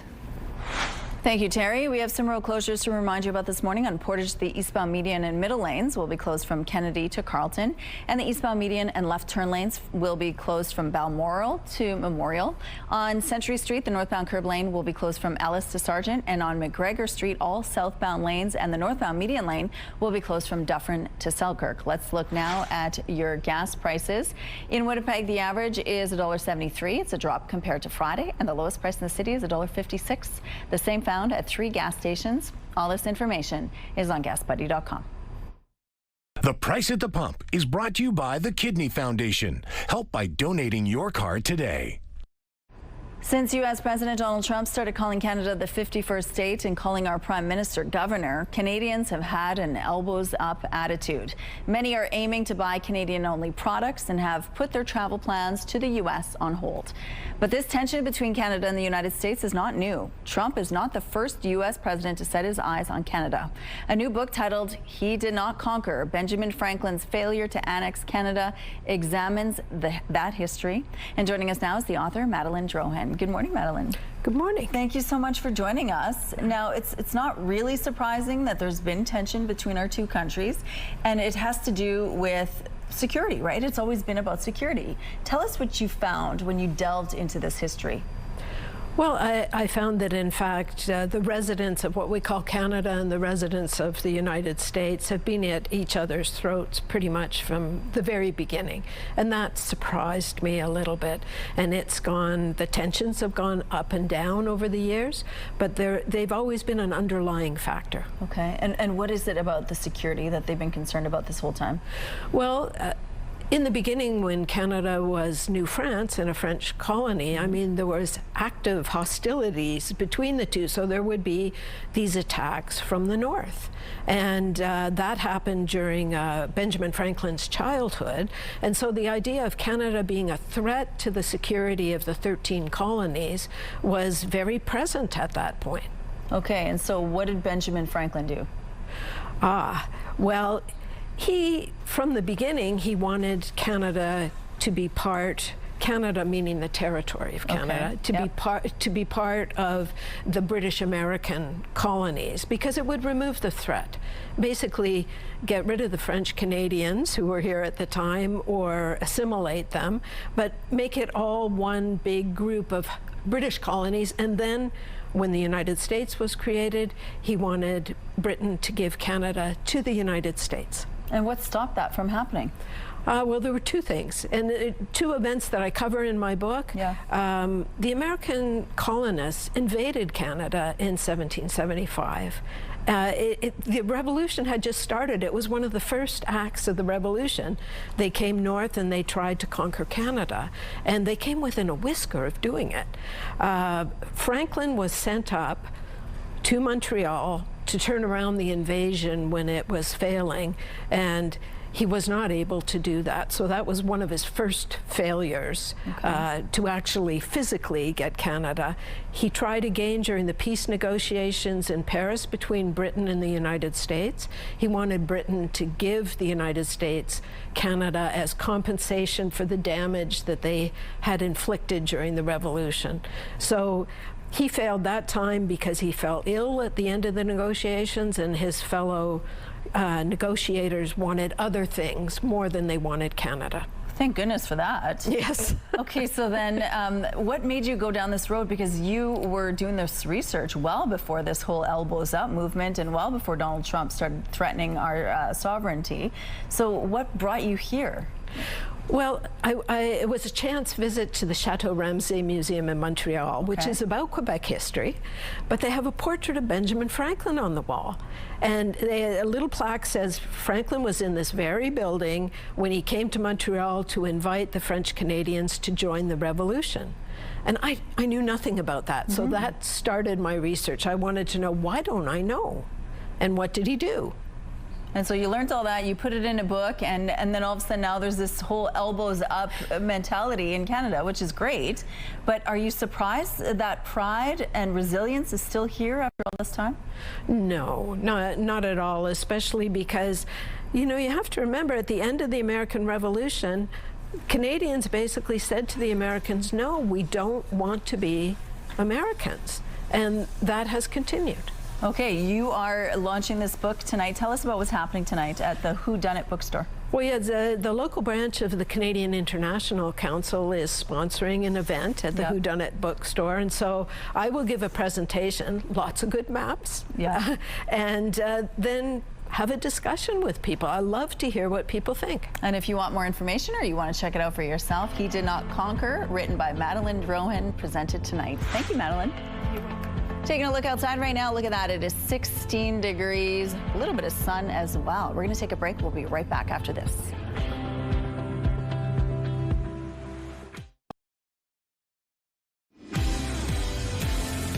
A look outside, it is 16 degrees. Talk about a mild start to your Monday morning. Southeast winds, 24 clicks. The pressure is falling, the humidity sitting at 74%.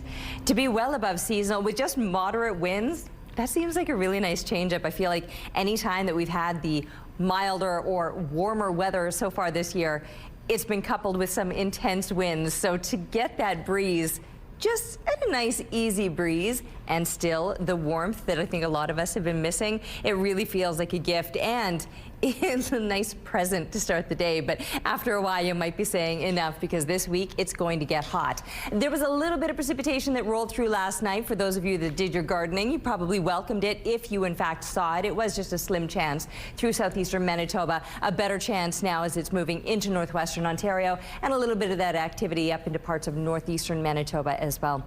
27 degrees. I mentioned it's going to get hot. Yesterday, we topped out at 25 degrees. That was a warm one for sure, and well above seasonal. We'll now tack on another couple degrees with just a pleasant breeze out of the northwest, enough to keep that air moving so we're not baking out there. That chance of showers is pretty much past now. Sunshine expected throughout the day. Just a few clouds lingering overnight as we drop down to 12 degrees. Once again, these temperatures staying above seasonal even in the overnight hours, and tomorrow even hotter than today, up to 28 with a bit of a breeze once again out of the northeast. But it is just a bit of a breeze. I can say that for real without being like trying to downplay the intense winds. Well, it is going to be intense heat, because take a look at that. Mercury on the rise up into the mid-30s by the end of the week. Thank you, Terry. Let's go back now to Ainsley, who's live at the Nunavut Art Gallery this morning. You've been showing us some beautiful pieces. Can anyone just go visit? Yeah, throughout the week, definitely check out the opening times. Richard's joining us now. He's the director.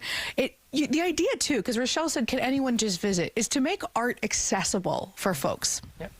Yeah, I always say we want it accessible to every profession, from judge to the school teacher to everyone in between, because we kind of have something for everyone, both visually and at different price points. How beautiful, including the walrus here. What can you tell us about this immaculate piece? Yeah, this is deep in thought. So on top of Ning TV being famous for owls and ravens, she's also famous for walruses. So here we have a perfect example of this great attention to detail, and then a nice color mix in addition to the detail. And you can see it's not just a walrus, how she's incorporated the hidden hand underneath the walrus, just tucked under. So I always tell people it's so smart, because you have the beauty of the walrus, but that perfect thought of just incorporating the hidden hand within the image. So for the folks who didn't see our earlier segment, what would happen here is it's initially carved in stone, and then that's how you get the detail of what we're looking at here. Yeah, like the stone that we have here, you can see all the cut work. So every one of these striations in the rock is actually all hand cut, and then the tusks themselves are stenciled in, and then the paper would come there, and then there would be your limited edition print. For this most recent exhibition, you've got just under 100 pieces. Why should people come check it out? I would say it's the only place on the planet where we actually can feature that many. Most galleries will have a handful of her art, and then, like you said, right now we have 98 on the wall. It's like a rotating exhibition. So as different pieces find new homes, we'll add, out of the 200 we have in inventory of her work, we'll replace it with a special piece the week after, so that the people can start to enjoy them, but then it's an ongoing exhibition until the mid to end August. Thank you so much. August 19th, that is. I hope you check it out. Thank you, Ainsley. A New Brunswick couple is sharing a life-changing experience that's shining a light on cracks in our healthcare system and a challenge many people in rural parts of this country face. CTV's Laura Brown on the staffing shortages that led to the birth of their baby on the side of the Trans-Canada Highway. This is baby Liam. And this is where he was born, on the side of the Trans-Canada Highway, about 45 minutes from Fredericton. I know that feeling, like this baby's coming out. Liam's parents, Mariah and Fernando, had planned to give birth at their local hospital just 7 minutes from home. But staffing shortages had closed that birthing unit. They were told they had to go to the next closest hospital in Fredericton, over an hour away. As soon as contractions were consistent, the couple got on the road. Half an hour later, a 911 dispatcher directed them to pull over. That was 9:15 a.m. 3 minutes later, Liam was born. Like 1 second doing the other, like baby was just out in my hands. He was quite limp and like extremely blue.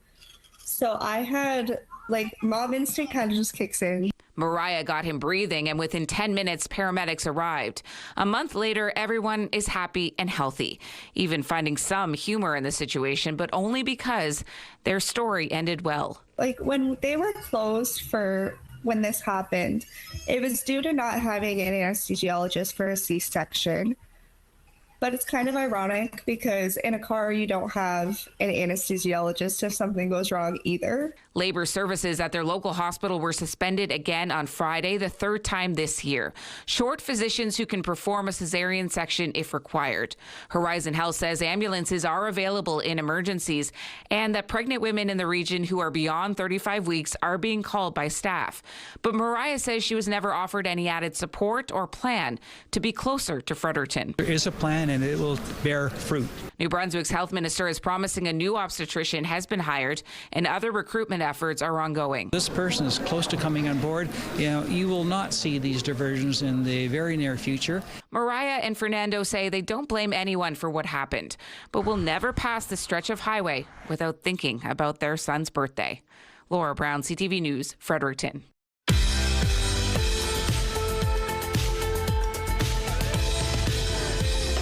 Let's see who's celebrating a milestone today. Happy 12th birthday, Noah. Love Mom, Dad, and Amelia. Happy birthday, Greg, from your beloved friends and family. Happy 20th birthday, Sarah. Love Mom, Dad, Caden, and Mason.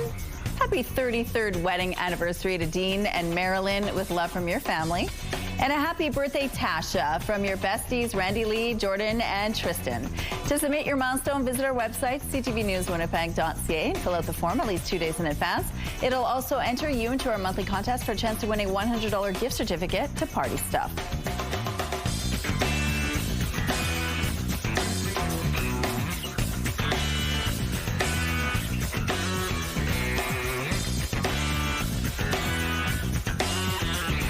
Milestones is brought to you by Party Stuff, Winnipeg's balloon headquarters with 3 locations.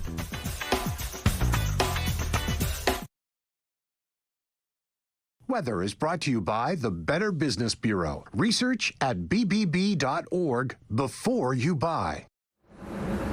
All right, so 27 degrees is our expected high for today, and that will put us above seasonal. Normal highs would be 22. We were right there last year, just a little higher then, but all the way back in 1980, 33 degrees. And that might sound like a bit of a shock, but we could be in for that very same shock because 33 degrees could be the temperatures that we're reaching toward the end of this week as it continues to heat up. Speaking of heating up, my goodness, that sunshine out here already this morning. I didn't bring another jacket. This is it for me. And I feel like already even this, I am overdressed for my stroll home today. 16 degrees is where we're sitting already with just a slight breeze, 24 clicks out of the southeast. Now, that breeze will stay moderate to manageable today. So while we're getting the warmth, we're not getting those intense winds as we've been known to experience over so much of the spring so far. Well, this now stretch of spring is going to feel like a blast of summer because with the moderate winds, we'll get plenty of sunshine and temperatures on the rise, high 20s for the next few days, and then pushing up into those low 30s as we look toward the end of the week.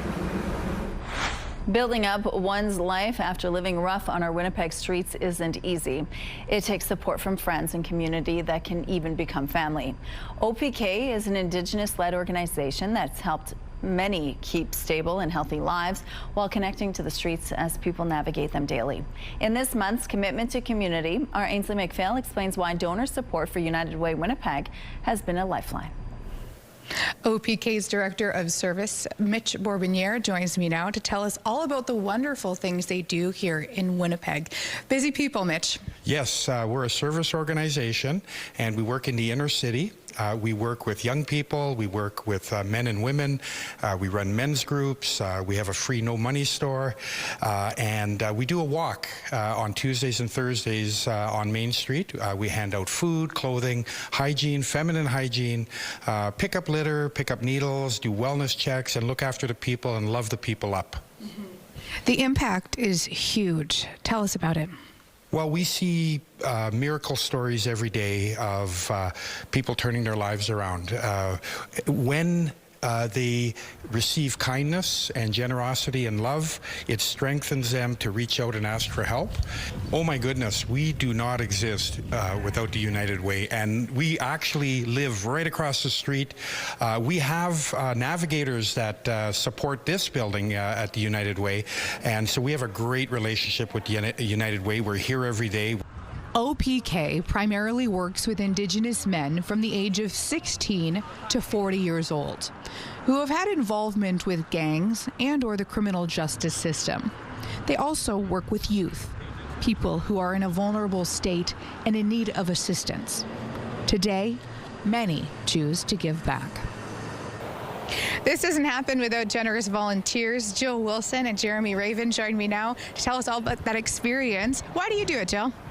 Well, I'm a former youth in care, and I come from a life of lived experience, exploitation, so giving back to the community and showing young people that you can get out of that life is a big part of it for me.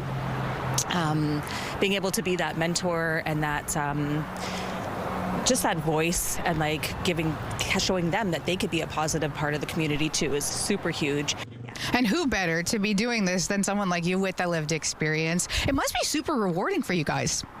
Yeah, I really enjoy doing this work, giving back in a good way, and just doing what others did for me in my time of transition. For me, I come from like kind of similar background, just in and out of jail. Made the changes, went back to school, got my education, and today I give back in a good way and move forward, helping others make those transitions as well, and doing it in a good way. United Way Winnipeg helps frontline organizations like OPK and more than 125 agencies and programs. Ainsley McPhail, Your Morning Winnipeg. Commitment to Community is brought to you by United Way Winnipeg, here for Winnipeg. From backyard hurlers to serious elite tossers, the 3rd annual Manitoba Cornhole Championships were held over the weekend. The championship took over the Heather Curling Club for the Battle of Tossers. There's one goal in this competition, getting the most average points by throwing the bags. 3 points for making it into the hole and 1 point for landing the bag on the board.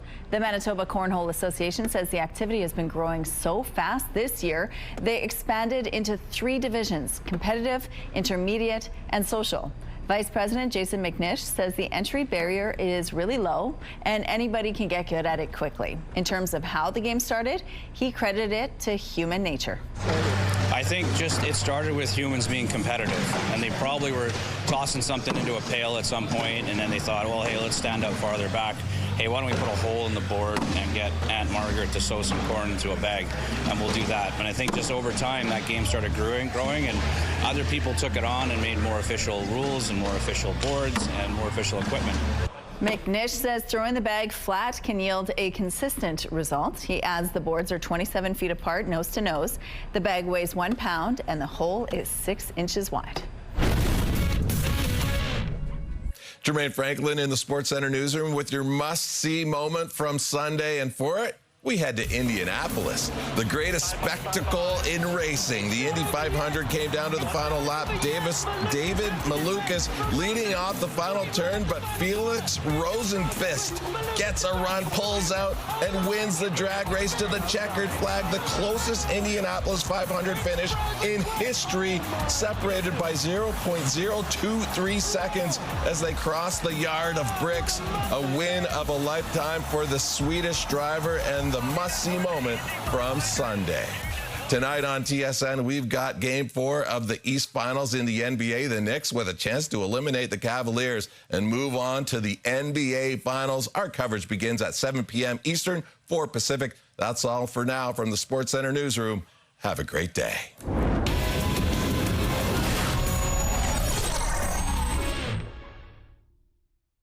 The TSN must-see moment is brought to you by Super Blinds and Draperies, featuring Hunter Douglas products.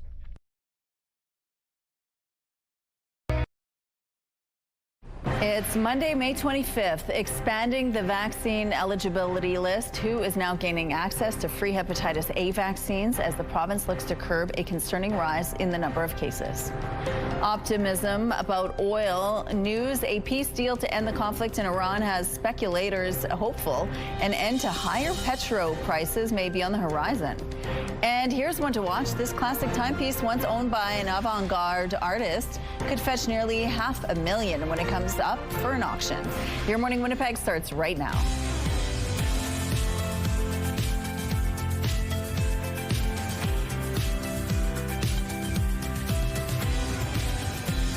Good morning, Manitoba. It's 8 o'clock on your Monday. Thank you so much for being with us here on Your Morning Winnipeg. Now at 8:15, we're going to have Mayor Scott Gillingham join us to talk about some issues affecting the city, of course, from downtown safety to what's coming up with transit this summer. So we're going to have details throughout at about 8:15 on that. But the weather is so lovely. I just want to get outside again. I'm with you on that. Every time I'm stepping out onto the rooftop, I don't want to come back inside. It is so beautiful out there. Already feeling warm, maybe because I've got the blazer on, but yeah, you don't need the extra jacket today, so just leave those layers at home and then you don't have to worry about forgetting them wherever it is you're going. 16 degrees with some sun shining over us. It does seem kind of, I don't know what that looks like out there, like some heavy clouds, but they're not so heavy as what they're looking like through this camera view. There is plenty of blue sky above that you'll be able to enjoy throughout the day today. Bit of a breeze out of the southeast, 24 kilometers per hour. The pressure is falling and the humidity sitting at 74%. Now, there was a little bit of activity as far as precipitation goes, and that's moving off to the east. So into northwestern Ontario is where the showers and thunderstorms are headed right now. And this band of clouds across parts of northern Manitoba could also bring a little bit of precipitation to the area. Most of us, though, will be either in the clear or clearing as the day goes on, because while there's a bit of that whitewashed cloud right now, that will be moving out of the way, and then increasing amounts of sunshine to enjoy throughout the afternoon. Northern Manitoba might see that activity of precipitation lingering a little bit longer into the evening time. We've got clear conditions overnight and then really through the rest of the week, and not just clear conditions, plenty of heat as well. And it does continue to clear out through parts of northern Manitoba as well. So things are going to be looking good right around the province.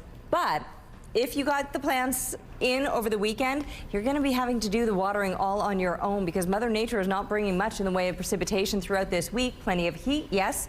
Plenty of sunshine, yes, but precipitation, we won't be seeing much of that until the weekend or through the weekend.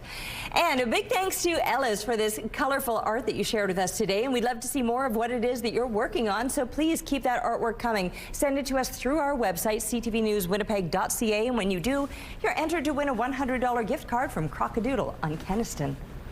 The weather art of the day is brought to you by Crockadoodle. Spend quality time with loved ones and paint memories together. Winnipeg police say one person died from the Crestview neighborhood car crash. The crash happened on Cavalier Drive near Hamilton Avenue around 12:30 Friday afternoon. As you can see, a red car crashed into the back of a water truck. Police say the 49-year-old male driver of that red car was pulled from the vehicle with serious injuries and was pronounced dead at the scene. Investigators say the vehicle was traveling northbound and drove directly into the parked water truck at a high speed. The truck's operator was sent to hospital in stable condition. An autopsy is pending and the investigation continues. Anyone with information or video is asked to contact the Traffic Division or Crime Stoppers. Manitoba is expanding its list of who can get free hepatitis A vaccines as cases rise in our province. Staff and volunteers who work with Winnipeg's homeless community are on the growing list of those eligible. Ordering vaccines, we're asking people to come in and get immunized for hepatitis A. According to the province, there have been over 658 hepatitis A cases connected to the outbreak that began last year, including 142 hospitalizations, 5 intensive care unit admissions, and 4 deaths. Denise Bear says Peguis First Nation has been managing cases since last summer and is now testing additional recent suspected infections. Hepatitis A is an acute liver disease caused by the hepatitis A virus. Manitoba health officials say it can spread through contaminated food or water, as well as close contact with an infected person. Some health advocates say broader systemic issues are also contributing to rising case counts. We're seeing is crowded housing conditions, the lack of access to clean drinking water. While the Manitoba government recently declared a public health emergency over rising HIV cases, it has not done the same for hepatitis A. With the summer months approaching and more people getting together, there are growing concerns the province could see even more cases in the months ahead. Today, Prime Minister Mark Carney will travel to New York. He's scheduled to meet with CEOs, entrepreneurs, and investors to promote Canada as a place to do business. And on Thursday, the PM will speak at the Economic Club of New York about our nation's new economic strategy. The price of oil has tumbled on news that an Iran deal may be close. Brent crude is down about 5% this morning, falling below the $100 U.S. per barrel mark. U.S. President Donald Trump has said a deal with Iran would include the reopening of the Strait of Hormuz. Stocks are also reacting this morning. Markets in Japan and Taiwan jumped to a record high. Stocks in Europe are also mostly in the green. Wall Street is closed today because of the Memorial Day holiday in the U.S. A Winnipeg cat rescue celebrated its 30th anniversary on Sunday. Rescue Siamese is the only cat rescue in Canada that focuses on Siamese cats. The not-for-profit held its anniversary pop-up market in Archwood Community Club with vendors offering everything feline. The organization started back in the 90s when Siamese cats were one of the most commonly seen breeds in kill shelters. Co-director Tara Mikulishin says Siamese cats were misunderstood. Siamese are either very vocal or they're very high energy, and a lot of people think, oh, they see a really cute kitten, but then when the cat hits about a year old, it becomes like more energetic or vocal, and a lot of people just can't handle that, so they were just giving them away or tossing them on the streets or sending them to SPCAs, and back in the day, unfortunately, a lot of those were kill shelters. While the no-kill shelter focuses on Siamese cats, they do accept other cats too. Mikulishin adds, on average, they have around 50 to 70 cats throughout the year. A watch once worn by Andy Warhol is headed to auction. This Patek Philippe will be auctioned off in New York this June and is expected to sell for as much as $400,000. Warhol was a massive watch collector, secretly amassing an incredible personal collection of more than 300 timepieces. Here's a look at what's happening in traffic now on the St. James Bridge. Things are moving quite well in this part of the city. If you see any issues out there, please let us know. For all those who play team sports, check out this contest. We're giving away 25 $100 Chicken Chef gift cards with draws every week from May 25th to July 17th. Tell us your most memorable fun team moment, attach a picture, and you will be entered the draw. Plus, your picture and story could be featured on our show. Your team memory could be about a great play, exciting wins or losses, or just fun antics, all those things that make memorable moments and show your team spirit. To enter, head to the contest page on our website, ctvwinnipeg.ca, and fill out the form with your answer and your picture. Good luck. Your Manitoba sports team moment brought to you by Chicken Chef, where memories are made. Let's go now to Ainsley McPhail, who's at the Nunavut Art Gallery. You're going to show us another beautiful piece. What are you going to show us now? Well, Rochelle, if you gave me a pencil crayon, I can guarantee the type of art that would come out of it wouldn't even compare to what we're about to show you right now. Richard's joining us once again, who's the director of the Nunavut Art Gallery. When I say that, I mean, it's mind-blowing to look at these pieces and know that it was done with potentially just pen. Yeah, so here you'll see that many of them were done with the Pentel pen, and then other ones here colored in the pencil crayon. The reason they usually use this medium is paint is too expensive to transport from the Baffin Island. Pastel will smear, most felts will fade. So over the years they've come to the medium of choice, wide range of color and nice attention to detail. So in this one you get the simplicity of the lines and then the beautiful shading of the color. So I always say it's simple yet sophisticated in the same breath.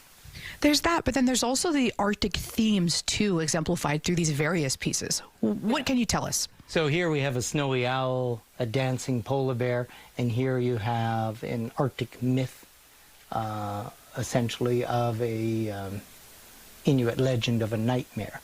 But again, you have the miniature igloo, the dog team in the sky, and the snowy owl taking flight. A bit of everything. Mm-hmm. And this is something that is so unique, I don't even have a word for it, but it's garnered attention across the globe. Mm-hmm. Yeah, she just had a show in England. She was also invited to the Sydney Opera House.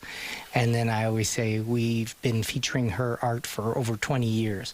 So we get a bit of everything and a wide variety in style. I always say if we were all the same, we'd be boring. So in this exhibit, there truly is something for everyone. This goes without saying, but how lucky is Winnipeg to be able to have not just this artist, but all of these other Inuit pieces? Yeah, most commercial galleries that have her art available will have anywhere from 4 to 6 pieces. If they have a lot, they have a dozen. And in this exhibit, we're featuring a rotating show of over 90 at all times. Thank you so much. It's been such a blessing to be able to nerd out on all of this throughout the morning. We've got another chat at 8:38. Okay, thank you, Ainsley. And I'm just going to go outside tonight and enjoy that sun and that heat and maybe even read on my deck. I hope everybody does exactly that, or maybe even goes out this morning. I was saying, listen, you could watch us or you could be soaking up the sunshine, and I wouldn't blame you if you chose the latter. Here we're looking right now through the CTV Live Eye, brought to you by Bathfitter, exclusive home of the PermaFit solution. I say that only because we have been waiting for the nice weather, and finally, it's here, finally. And not only are we getting really nice temperatures and conditions with the sun shining over us, but we're not getting those intense winds, and I feel like that's been the one caveat. Every time we've been experiencing the lovely warm-ups, there's been that nuisance wind that we've had to tend to or endure as well. Well, now we're looking at the temperatures that are already on the rise, sitting at 18 degrees here in Winnipeg, 16 in Portage, 14 in Brandon. Everybody experiencing that warm-up already. We've all jumped several degrees, or at least 1 degree in Churchill. You're barely above the freezing mark, but most places are at least up into the double digits, or at least high single digits right up into the north. That band of clouds does carry with it a little bit of precipitation that we've been watching push off to the east into northwestern Ontario is where the bulk of it has headed now. These lingering clouds, even they will be clearing as the day goes on. And the mercury then on the rise, 19 degrees as kids get into the classroom, 23 through the lunch hour, and 26 by the time they're coming home. Well, that is already the 23 degrees, in fact, is above seasonal. 22 normal for this time of year, so pushing up into the high 20s for the next stretch of days, and then into the low to mid 30s as we're looking toward the latter part of the week, with plenty of sunshine expected to carry us all the way through. So I've been saying all morning long, if you put your plants in this weekend, you're going to have to do some gardening because Mother Nature's not bringing the precipitation. Taking a break right now, but we'll be back with Your Morning Winnipeg.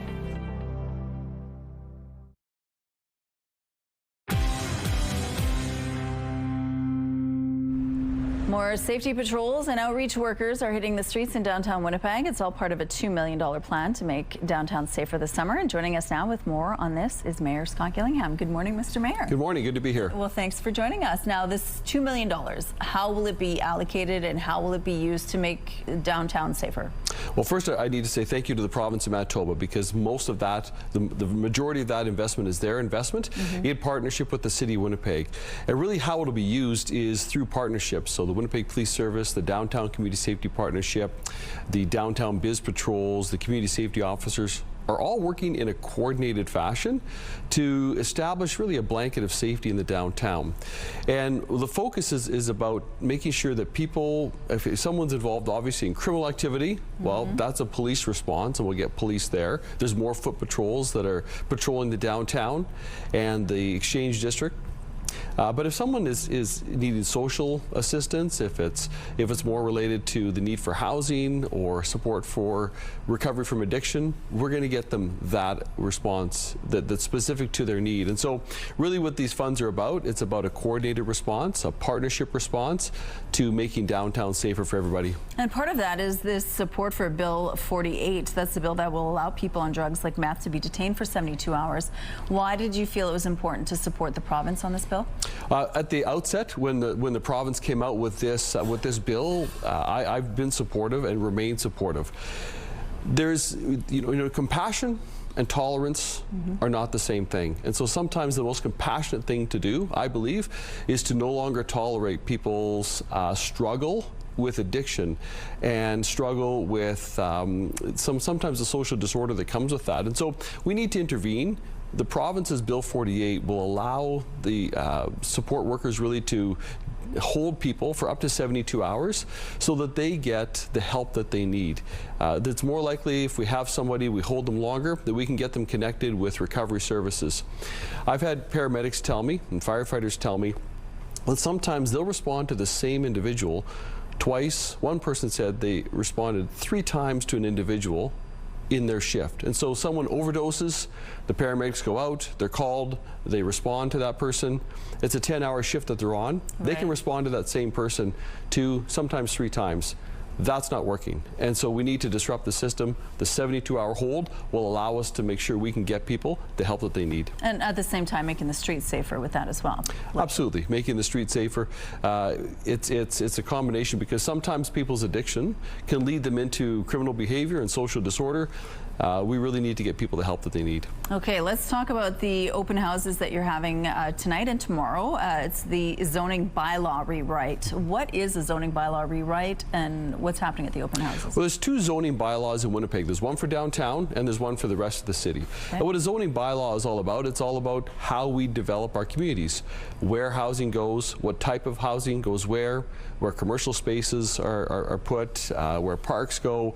It's just how you build and develop the city. What we want to move to is one zoning bylaw for the entire city. The current zoning bylaws we have, the 2 of them I just explained, are at least 20 years old. Things change. We want to go to one zoning bylaw that governs the whole city. But we want to hear from the public. And so tonight from 4 to 7, and then tomorrow night from 4 to 7, we're going to have open houses. Tonight at St. Patel Center, tomorrow night at the Outlet Mall, and then Wednesday night, it's actually online. So there's an online event that people can participate in. Go to winnipeg.ca and you'll find it there. Will this speed up construction when it's all the same bylaw? In a way, but more so in the sense that the developers and residents specifically will know what's going to get built where, what kind of city we're planning, how we want to develop our city in the future. Okay, now let's switch gears. Caspian Construction has now paid $28 million in its police headquarters settlement. Where will that money go and how will it be used? Well, first of all, I want to, I was a city councillor, the finance chair at the time that we went and made a decision. We were going to go to court to recover the taxpayers' money. Winnipeg's taxpayers' money from the police headquarters scandal.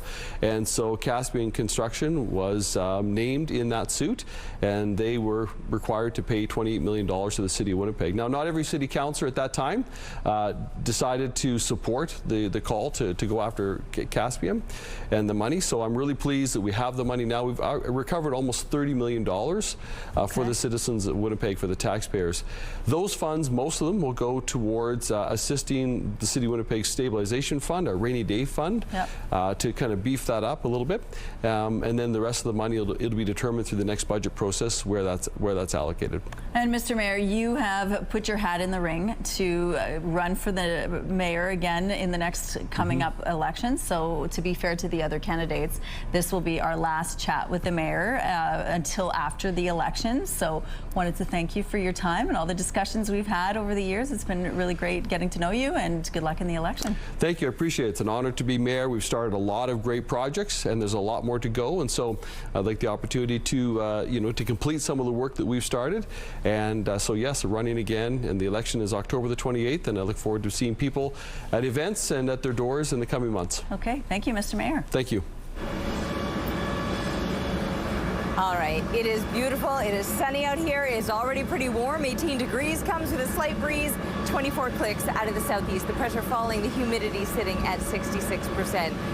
Gorgeous start to the day. I'm looking at blue sky above. I know so many people were enjoying the weather as we were wrapping up the weekend. Sure, we started the weekend a little bit soggy with those showers throughout Saturday, but by Sunday we were soaking up the sunshine, and that's pretty much how this week will play out. Although some folks did actually get a little bit of a soaking this morning. The southeastern part of the province saw some showers passing through that have now pushed off into northwestern Ontario and northeastern Manitoba, the other part of the province that could be seeing a little bit of lingering precipitation, but even that will taper off, probably not until evening time. That'll hang around a little bit longer through the day.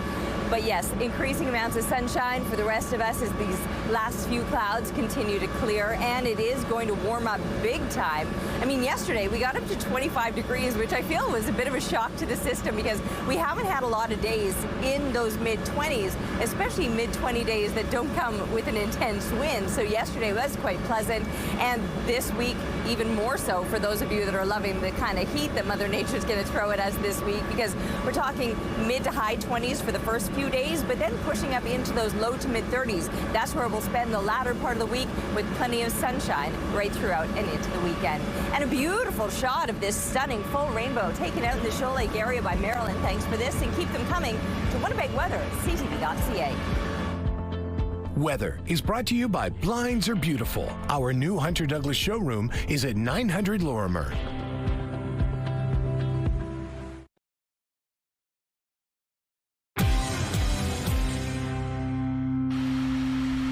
When it's time to plant, there are some things we should be keeping in mind. We're at St. Mary's Nursery and Garden Center, and you know it, it's Get Growing.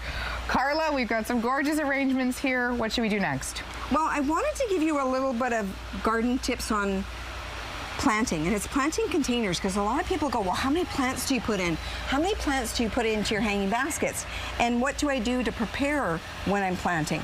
So first of all, when you're looking at it, it depends on how full you want your container to be in the combination, because this is just crazy how many flowers that we have here. It's the best time of year, honestly. It's the best time of year. Gorgeous. And even our hanging baskets, generally, if you're wanting that mixed blend, like if you're starting off with 3 or 4 different plants into it, but if you're starting off with plants that are a little bit smaller, you can actually get up to 5 or 6 plants in that to give you that beautiful combination. But the only thing that I'm sort of saying is when you're planting, like here we have one sample where we've got probably 6, there's 2 and 2, so we have 6 plants tightly planted in here. And you can see where when we're planting, we plant not right at the edge, we plant slightly tucked in so that we create this domed effect and then let it spill over. If you have a tendency to plant too close to the edge, that's when you're going to get things sort of flattening out mid-season and it doesn't go through. All right, now before we plant, that's on through it. I want you to take a look, and we're going to look through here, as pull some of the plants out, and you're going to see that there's a lot of roots that are in through here. So when I'm starting to plant, you can see how the roots are on the outside, but we want to open this up a little bit and roughen it up, and we kind of give it a bad hair day. Right? Roughen up the roots so when we're planting it into the pot, that the new roots can venture out into the soil that we have. Okay. Now, the purpose of that is then, do I trim or do I not trim before I plant? I think if it looks dead, you should trim. Okay. I think you're referencing the dead flowers. Okay, yes. Okay, we could be trimming off the dead flowers, and what we want to do is, on petunias, this is what we don't want to do, because then we're just leaving that flower to go to seed. Yeah. But normally when we're planting, I would plant this into here, and I would probably take this plant and I would give it a quick little haircut. Oh my gosh. Yeah. And you know what? When you're first planting on this section, when you're putting into it, by bringing down some of the blossoms and bringing it back down to it, and this is when you're planting in the garden too. Yeah. If you deadhead it, the energy goes into the rooting systems of it, and where it will create more. So the better roots are the better foundation, so that at the end all, it will space things out. And don't forget, when you're doing transplant fertilizer, bone meal, and the one good feed throughout the season is using a little bit of slow release. You can hear how it's pelleted granular fertilizer. And what I love too is the worm castings. It's an organic feed that you can sprinkle on the top of your container baskets, especially good for doing vegetables, herbs in containers, and just let it grow. Well, speaking of, I gravitated immediately to this tomato one. I'm the worst. I'll just be sitting there, like, for the Instagram photo. You're doing all the work, and I'm like, oh. But the flowers are oh, she's gonna whack me with it now. I'm a daisy. Get Growing is brought to you by St. Mary's Nursery and Garden Center. Get a lush yard and garden thanks to expert advice from gardening professionals. Wake up and win with CTV Your Morning and Manitoba Blue Cross. We could pay your bills with a massive $20,000. Imagine what you could do with an extra 20 grand. Today's code word is 1,000. Head to the contest page at ctvwinnipeg.ca or scan the QR code on your screen. Enter 1,000 with your info for your chance to win the Your Morning $20,000 Pay Your Bills contest. Brought to you by Manitoba Blue Cross, your local trusted health benefits provider. Tune in tomorrow for another code word. Good luck.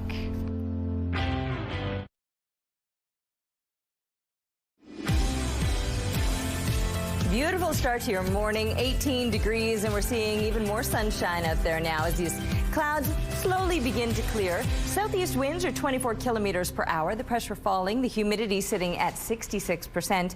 There were heavier clouds over us earlier on. They actually brought a little bit of precipitation to parts of the southeast. For those of you that have fresh gardens in, lucky you, maybe you didn't have to do the watering today. For most of us, however, we didn't see a lot of that. Instead, it's pushed off to the east now into northwestern Ontario and a little bit lingering through parts of northern Manitoba. But for most of us, it will just be clear and sunny, and in fact, even clearer as the day goes on and the last of the clouds move on out of the way. 27 degrees, that's where we're headed as far as temperatures go. My hair's sticking up this morning. Got a little alfalfa there. I don't even know how long that's been. Anyway, 27 degrees is what we're all morning. My director says, well, thanks, team.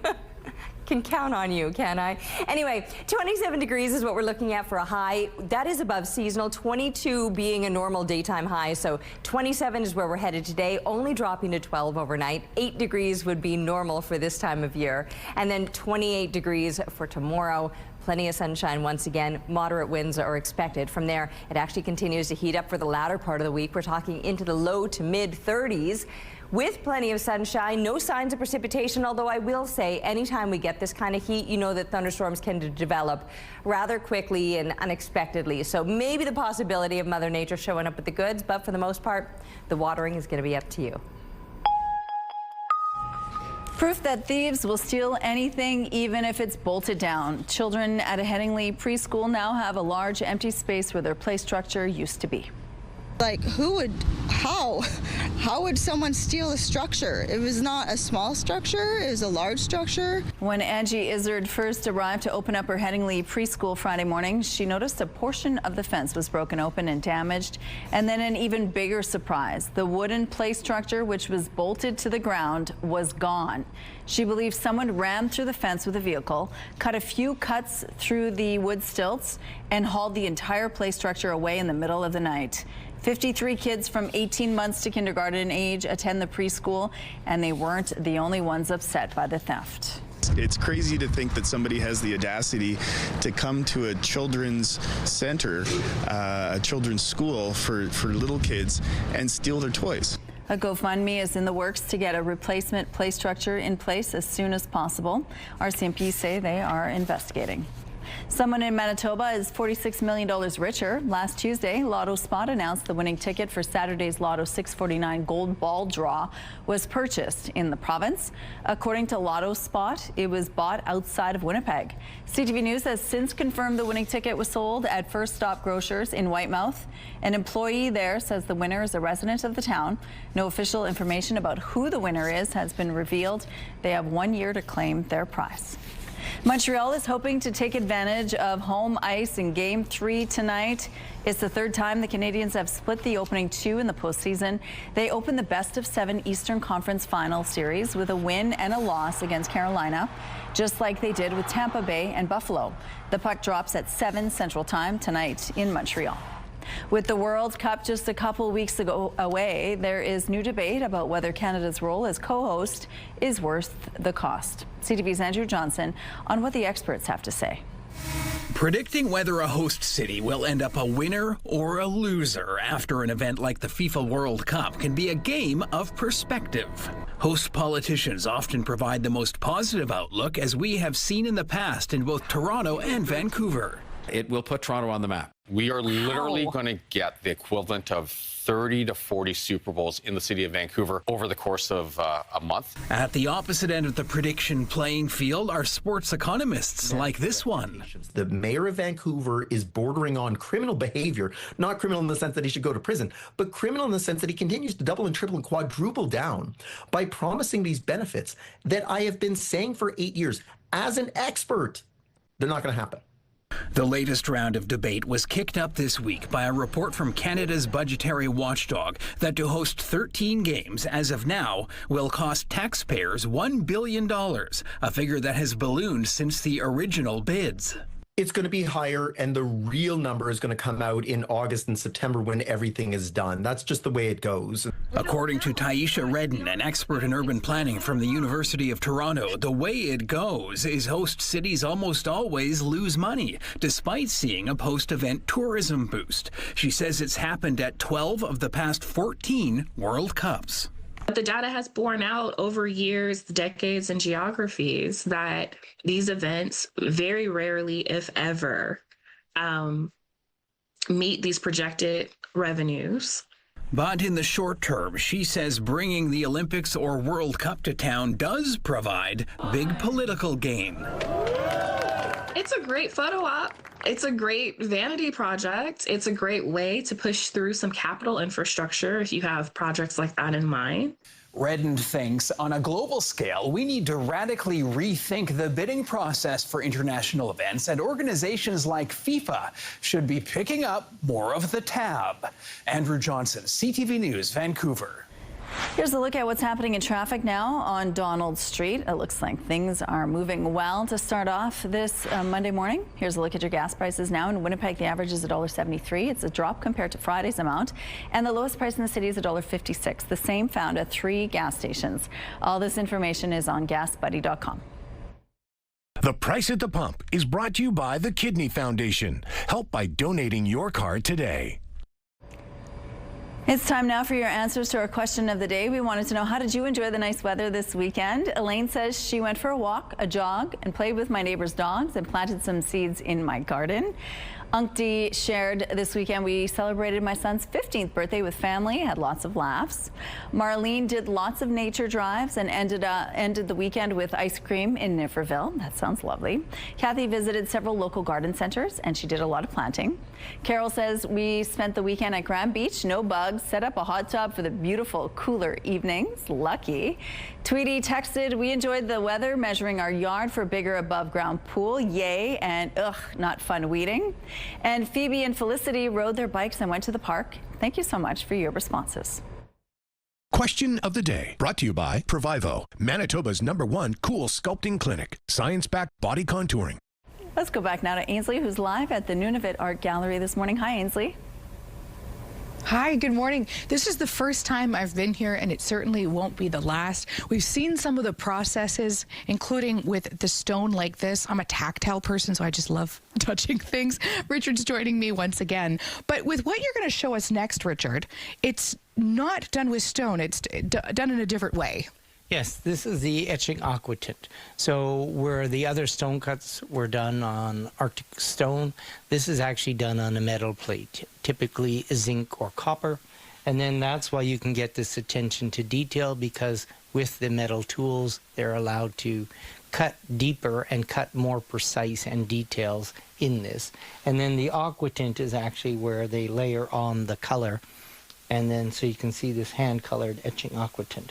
So it really gives you the sense of the attention to detail, but then you also get this beautiful icy blue, which just kind of resonates off of the paper.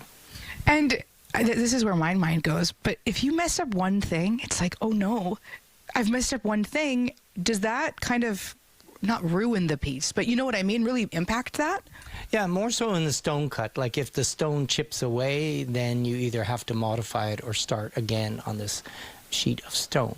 With the etching and aquatint, you can't erase once you're cutting into the metal, but you could still use that same plate and just have to change the image slightly. When it comes to the diversity of the body of work, not just the exhibition you have right now, but the entire gallery, what can people expect when they come in? Yeah, I always tell people there's something for everyone. That's why we feature 450 different artists. And then we have the variety. I always say if we were all the same, we'd be boring. So you essentially have over 15,000 works of art. Some are fabric art, some are sculpture, some are pictures. So really a bit of everything. 450 sounds like a large number, and it is. But as it pertains to the rest of the world, you have something so rare here. Yes, we try to feature. Some artists will only have a few pieces, like the artist that we're featuring next month. She only ever did 211 drawings, and we'll be featuring 10% of that. Whereas other artists, Shuvana Ashuna, for instance, she had a show at Venice Biennale, and her body of work is more like 3,000 drawings. Thank you. Yeah. Sorry to cut you off there, but you know what? We're teasing it again. You're just going to have to come into the gallery. Absolutely. It sounds like a lovely place. Thank you, Ainsley. Out on the rooftop, it's also lovely there. The sun is shining and it's warm. It is warm, I know. I'm thinking, oof, I do not need the blazer on any longer, even if I did want it on first thing. Now that I'm standing here directly in the sunshine, nope, it'll be coming off right after the show. 18 degrees, that's where we're sitting right now with a bit of a breeze, a 24K wind out of the southeast. The pressure falling, the humidity sitting at 66%. Yeah, 18 degrees is already an above seasonal start to the day, with 22 a normal daytime high. We're just a few degrees away from that, but we're going to blow right on past that. Oh, we're not going to blow past it. That's the good news about it. The winds will actually stay on the lighter side today. We're going to soar right on past it with plenty of sunshine. It is going to be a hot one today, but even hotter throughout this week. Now, there was a little bit of morning precipitation in parts of southeastern Manitoba that has already started to taper off as it moves into northwestern Ontario, but a little bit of lingering activity in the far northeast as well. That might hang around until evening time today. The rest of us, it's going to be sunny. It's going to be warm as well, and as warm as it's going to get today, it's going to get even hotter throughout this week. High 20s for the first few days, and then the mercury will be pushing up into the low to mid 30s for the latter part of the week. We're taking a break right now. We'll be back with Your Morning Winnipeg. Weather is brought to you by ABC Fire and Safety, your CO2 refill store.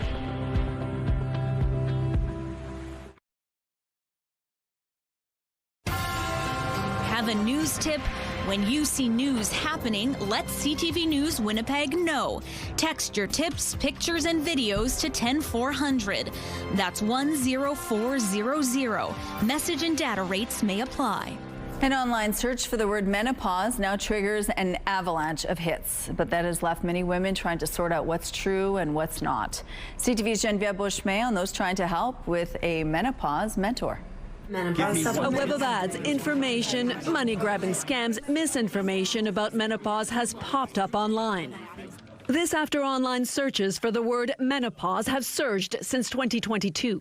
I find my patients, first of all, they're seeking information, which is a good thing. Dr. Lana Lega says it's no longer the taboo it once was. Take, for instance, this member of Quebec's National Assembly publicly acknowledging she had a hot flash. But online chatter about the change, as it was once called, comes with a large dose of bad medicine. It can be very frustrating, for sure, because it's overwhelming amount of information, and it's impossible to refute it all point by point. And some women pay for useless, perhaps even potentially harmful so-called cures. An app developed in Quebec says it aims to try to sort fact from fiction. I grabbed a snapshot from the Instagram ad, and it explained to me what was the skinny on that. Nathalie Bélanger co-founded Ask Alina, an AI menopause mentor. It's trained, says Bélanger, on a subset of verified menopause content. We also have some peer discussion groups. So this is women speaking with other women. The app, inspired in part by Bélanger's menopause journey, launched last year. I feel that I could have done more in my career if I'd had better support. I want women to really feel their best as they're going through this really big transformational time in their lives. Yeah, that's why I do it. Dr. Lega advises women not to just turn online for help, but to book an appointment with a healthcare provider. There are treatments that are evidence-based, that are safe, and that can be provided to reduce the suffering and the symptoms of menopause. Experts say women have to look closely at online information, be skeptical, but also that they will continue to advocate for better research into women's health. Genevieve Beauchemin, CTV News, Montreal. A local woman is using her personal experience with an eating disorder to help others who are struggling. When Jody Unruh battled the disorder, she received care and support from the HSC Eating Disorders Program. She's now helping other patients with her business, Embrace Your Reflection. Joining us now is Jody Unruh. Good morning, Jody. Hi, good morning. Thank you so much for joining us. Thank you for having me back. It's great to be here. Of course, it's nice to see you. Take us back to when you yourself were battling an eating disorder. What was going on in your life at that time? I think for me personally, there was multiple triggers at the time. That's the thing about eating disorder, right? There's so many different influences that could affect us, but I think for me personally, my life just kind of felt like it was completely out of control, and I needed to control something. So I latched on to, what I was eating, how I looked, exercise, and then it just spiraled very quickly. I thought I was in control, but it didn't take long for the eating disorder to take all the control from me. And you got care at HSC. I did. Tell us what that program was like and how it supported you. That program helped me tremendously. I wouldn't be where I am today without being a patient within that own program. So I'm very excited that my company now is supporting the program that really helped me get to where I am today. Tell us about your company and how it's going to work in conjunction with HSC. So since the eating disorder awareness campaign that I just had in February, the HSC Foundation is now supporting all my community initiatives coming forward, yes, in the city. So every initiative I do, which I have lots planned, will be going towards the HSC Eating Disorder Program. So once again, very meaningful to me to be giving back. And to patients as well. Yes. How so? How are you supporting the patients with your business? I think just the whole point is just more access to care, more awareness, more open conversations, reducing that stigma, and that's what I'm really trying to do. It's not always about a number of funds, it's let's talk about this. We need to break down the stigma and these topics that are scared to talk about. If we don't, then more people are struggling in silence. So I'm trying to break down those barriers to support those inpatient and those throughout the world that are struggling. When you were struggling, how would your business have helped you back then? I think just understanding that there's other people that have gone through this, that whole notion of not alone. Because when you struggle, you feel shame, and with it comes silence. But if I knew that more people were talking about these things and there's more supports throughout our city, that would have been such a big difference for me. Okay, so it's on June 2nd. Yes. Tell us about why that date is important and what you're doing to sort of raise awareness. Okay, so World Eating Disorders Action Day, June 2nd. Yep. So I partnered with Muse Cafe and Lavanda.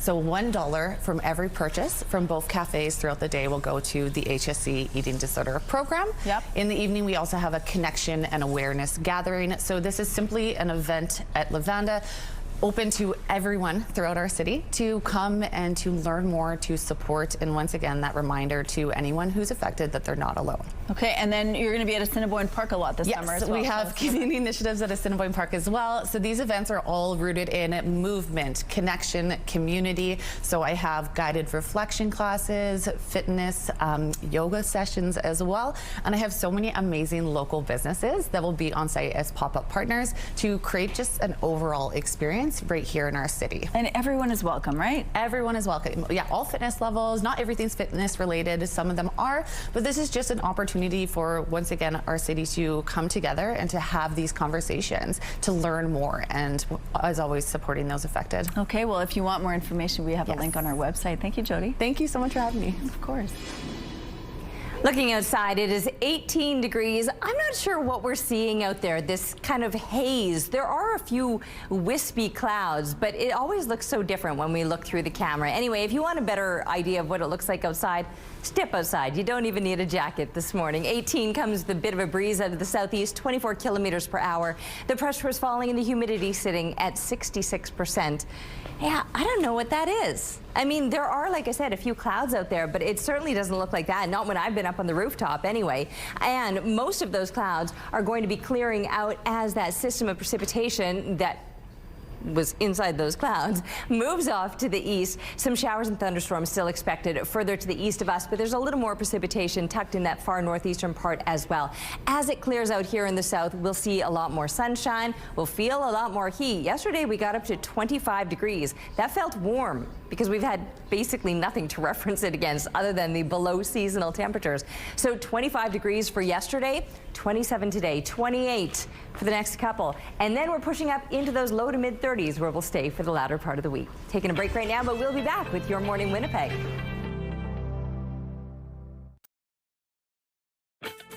Rooftop arrangements provided by Lacoste Garden Center. Salon services provided by Essentique Spa Salon. Well, when it comes to houses, the bigger, the better, right? Not for this guy. Levi Kelly built the world's tiniest home that you can take anywhere you want. Coming in at only 19.46 square feet, it has everything you need, from a couch to a kitchen to, yes, that's a bed in there. And if you're wondering about the bathroom, it's just around the corner, attached to the side. So when nature calls, you will be in nature when you answer. Yeah, I was wondering about the bathroom, and that's a you kind of need one. And now to a photo that is 100% the responsibility of this kid alone. Did you smile for your school picture? You promise? Yeah, I promise. Let me see it again. Oh, I can't wait to see it. You promise? Yeah, I promise. Well, Jonathan lied to his mom about the face he made in his school photos. After showing her a nice smile, we see the funny face he actually made that day. Mom admits that she couldn't stay mad at that. You promise? That's good. And then finally, you are never too young to start taking selfies. This little guy is working on his selfie game, taking the photos all by himself. The 3-year-old even got the poses and expressions down pat. He did a pretty good job, too. I think so. Look at him. So creative. My good side. My good side. Very good at that. That does it for us. Have a good day. We'll see you tomorrow.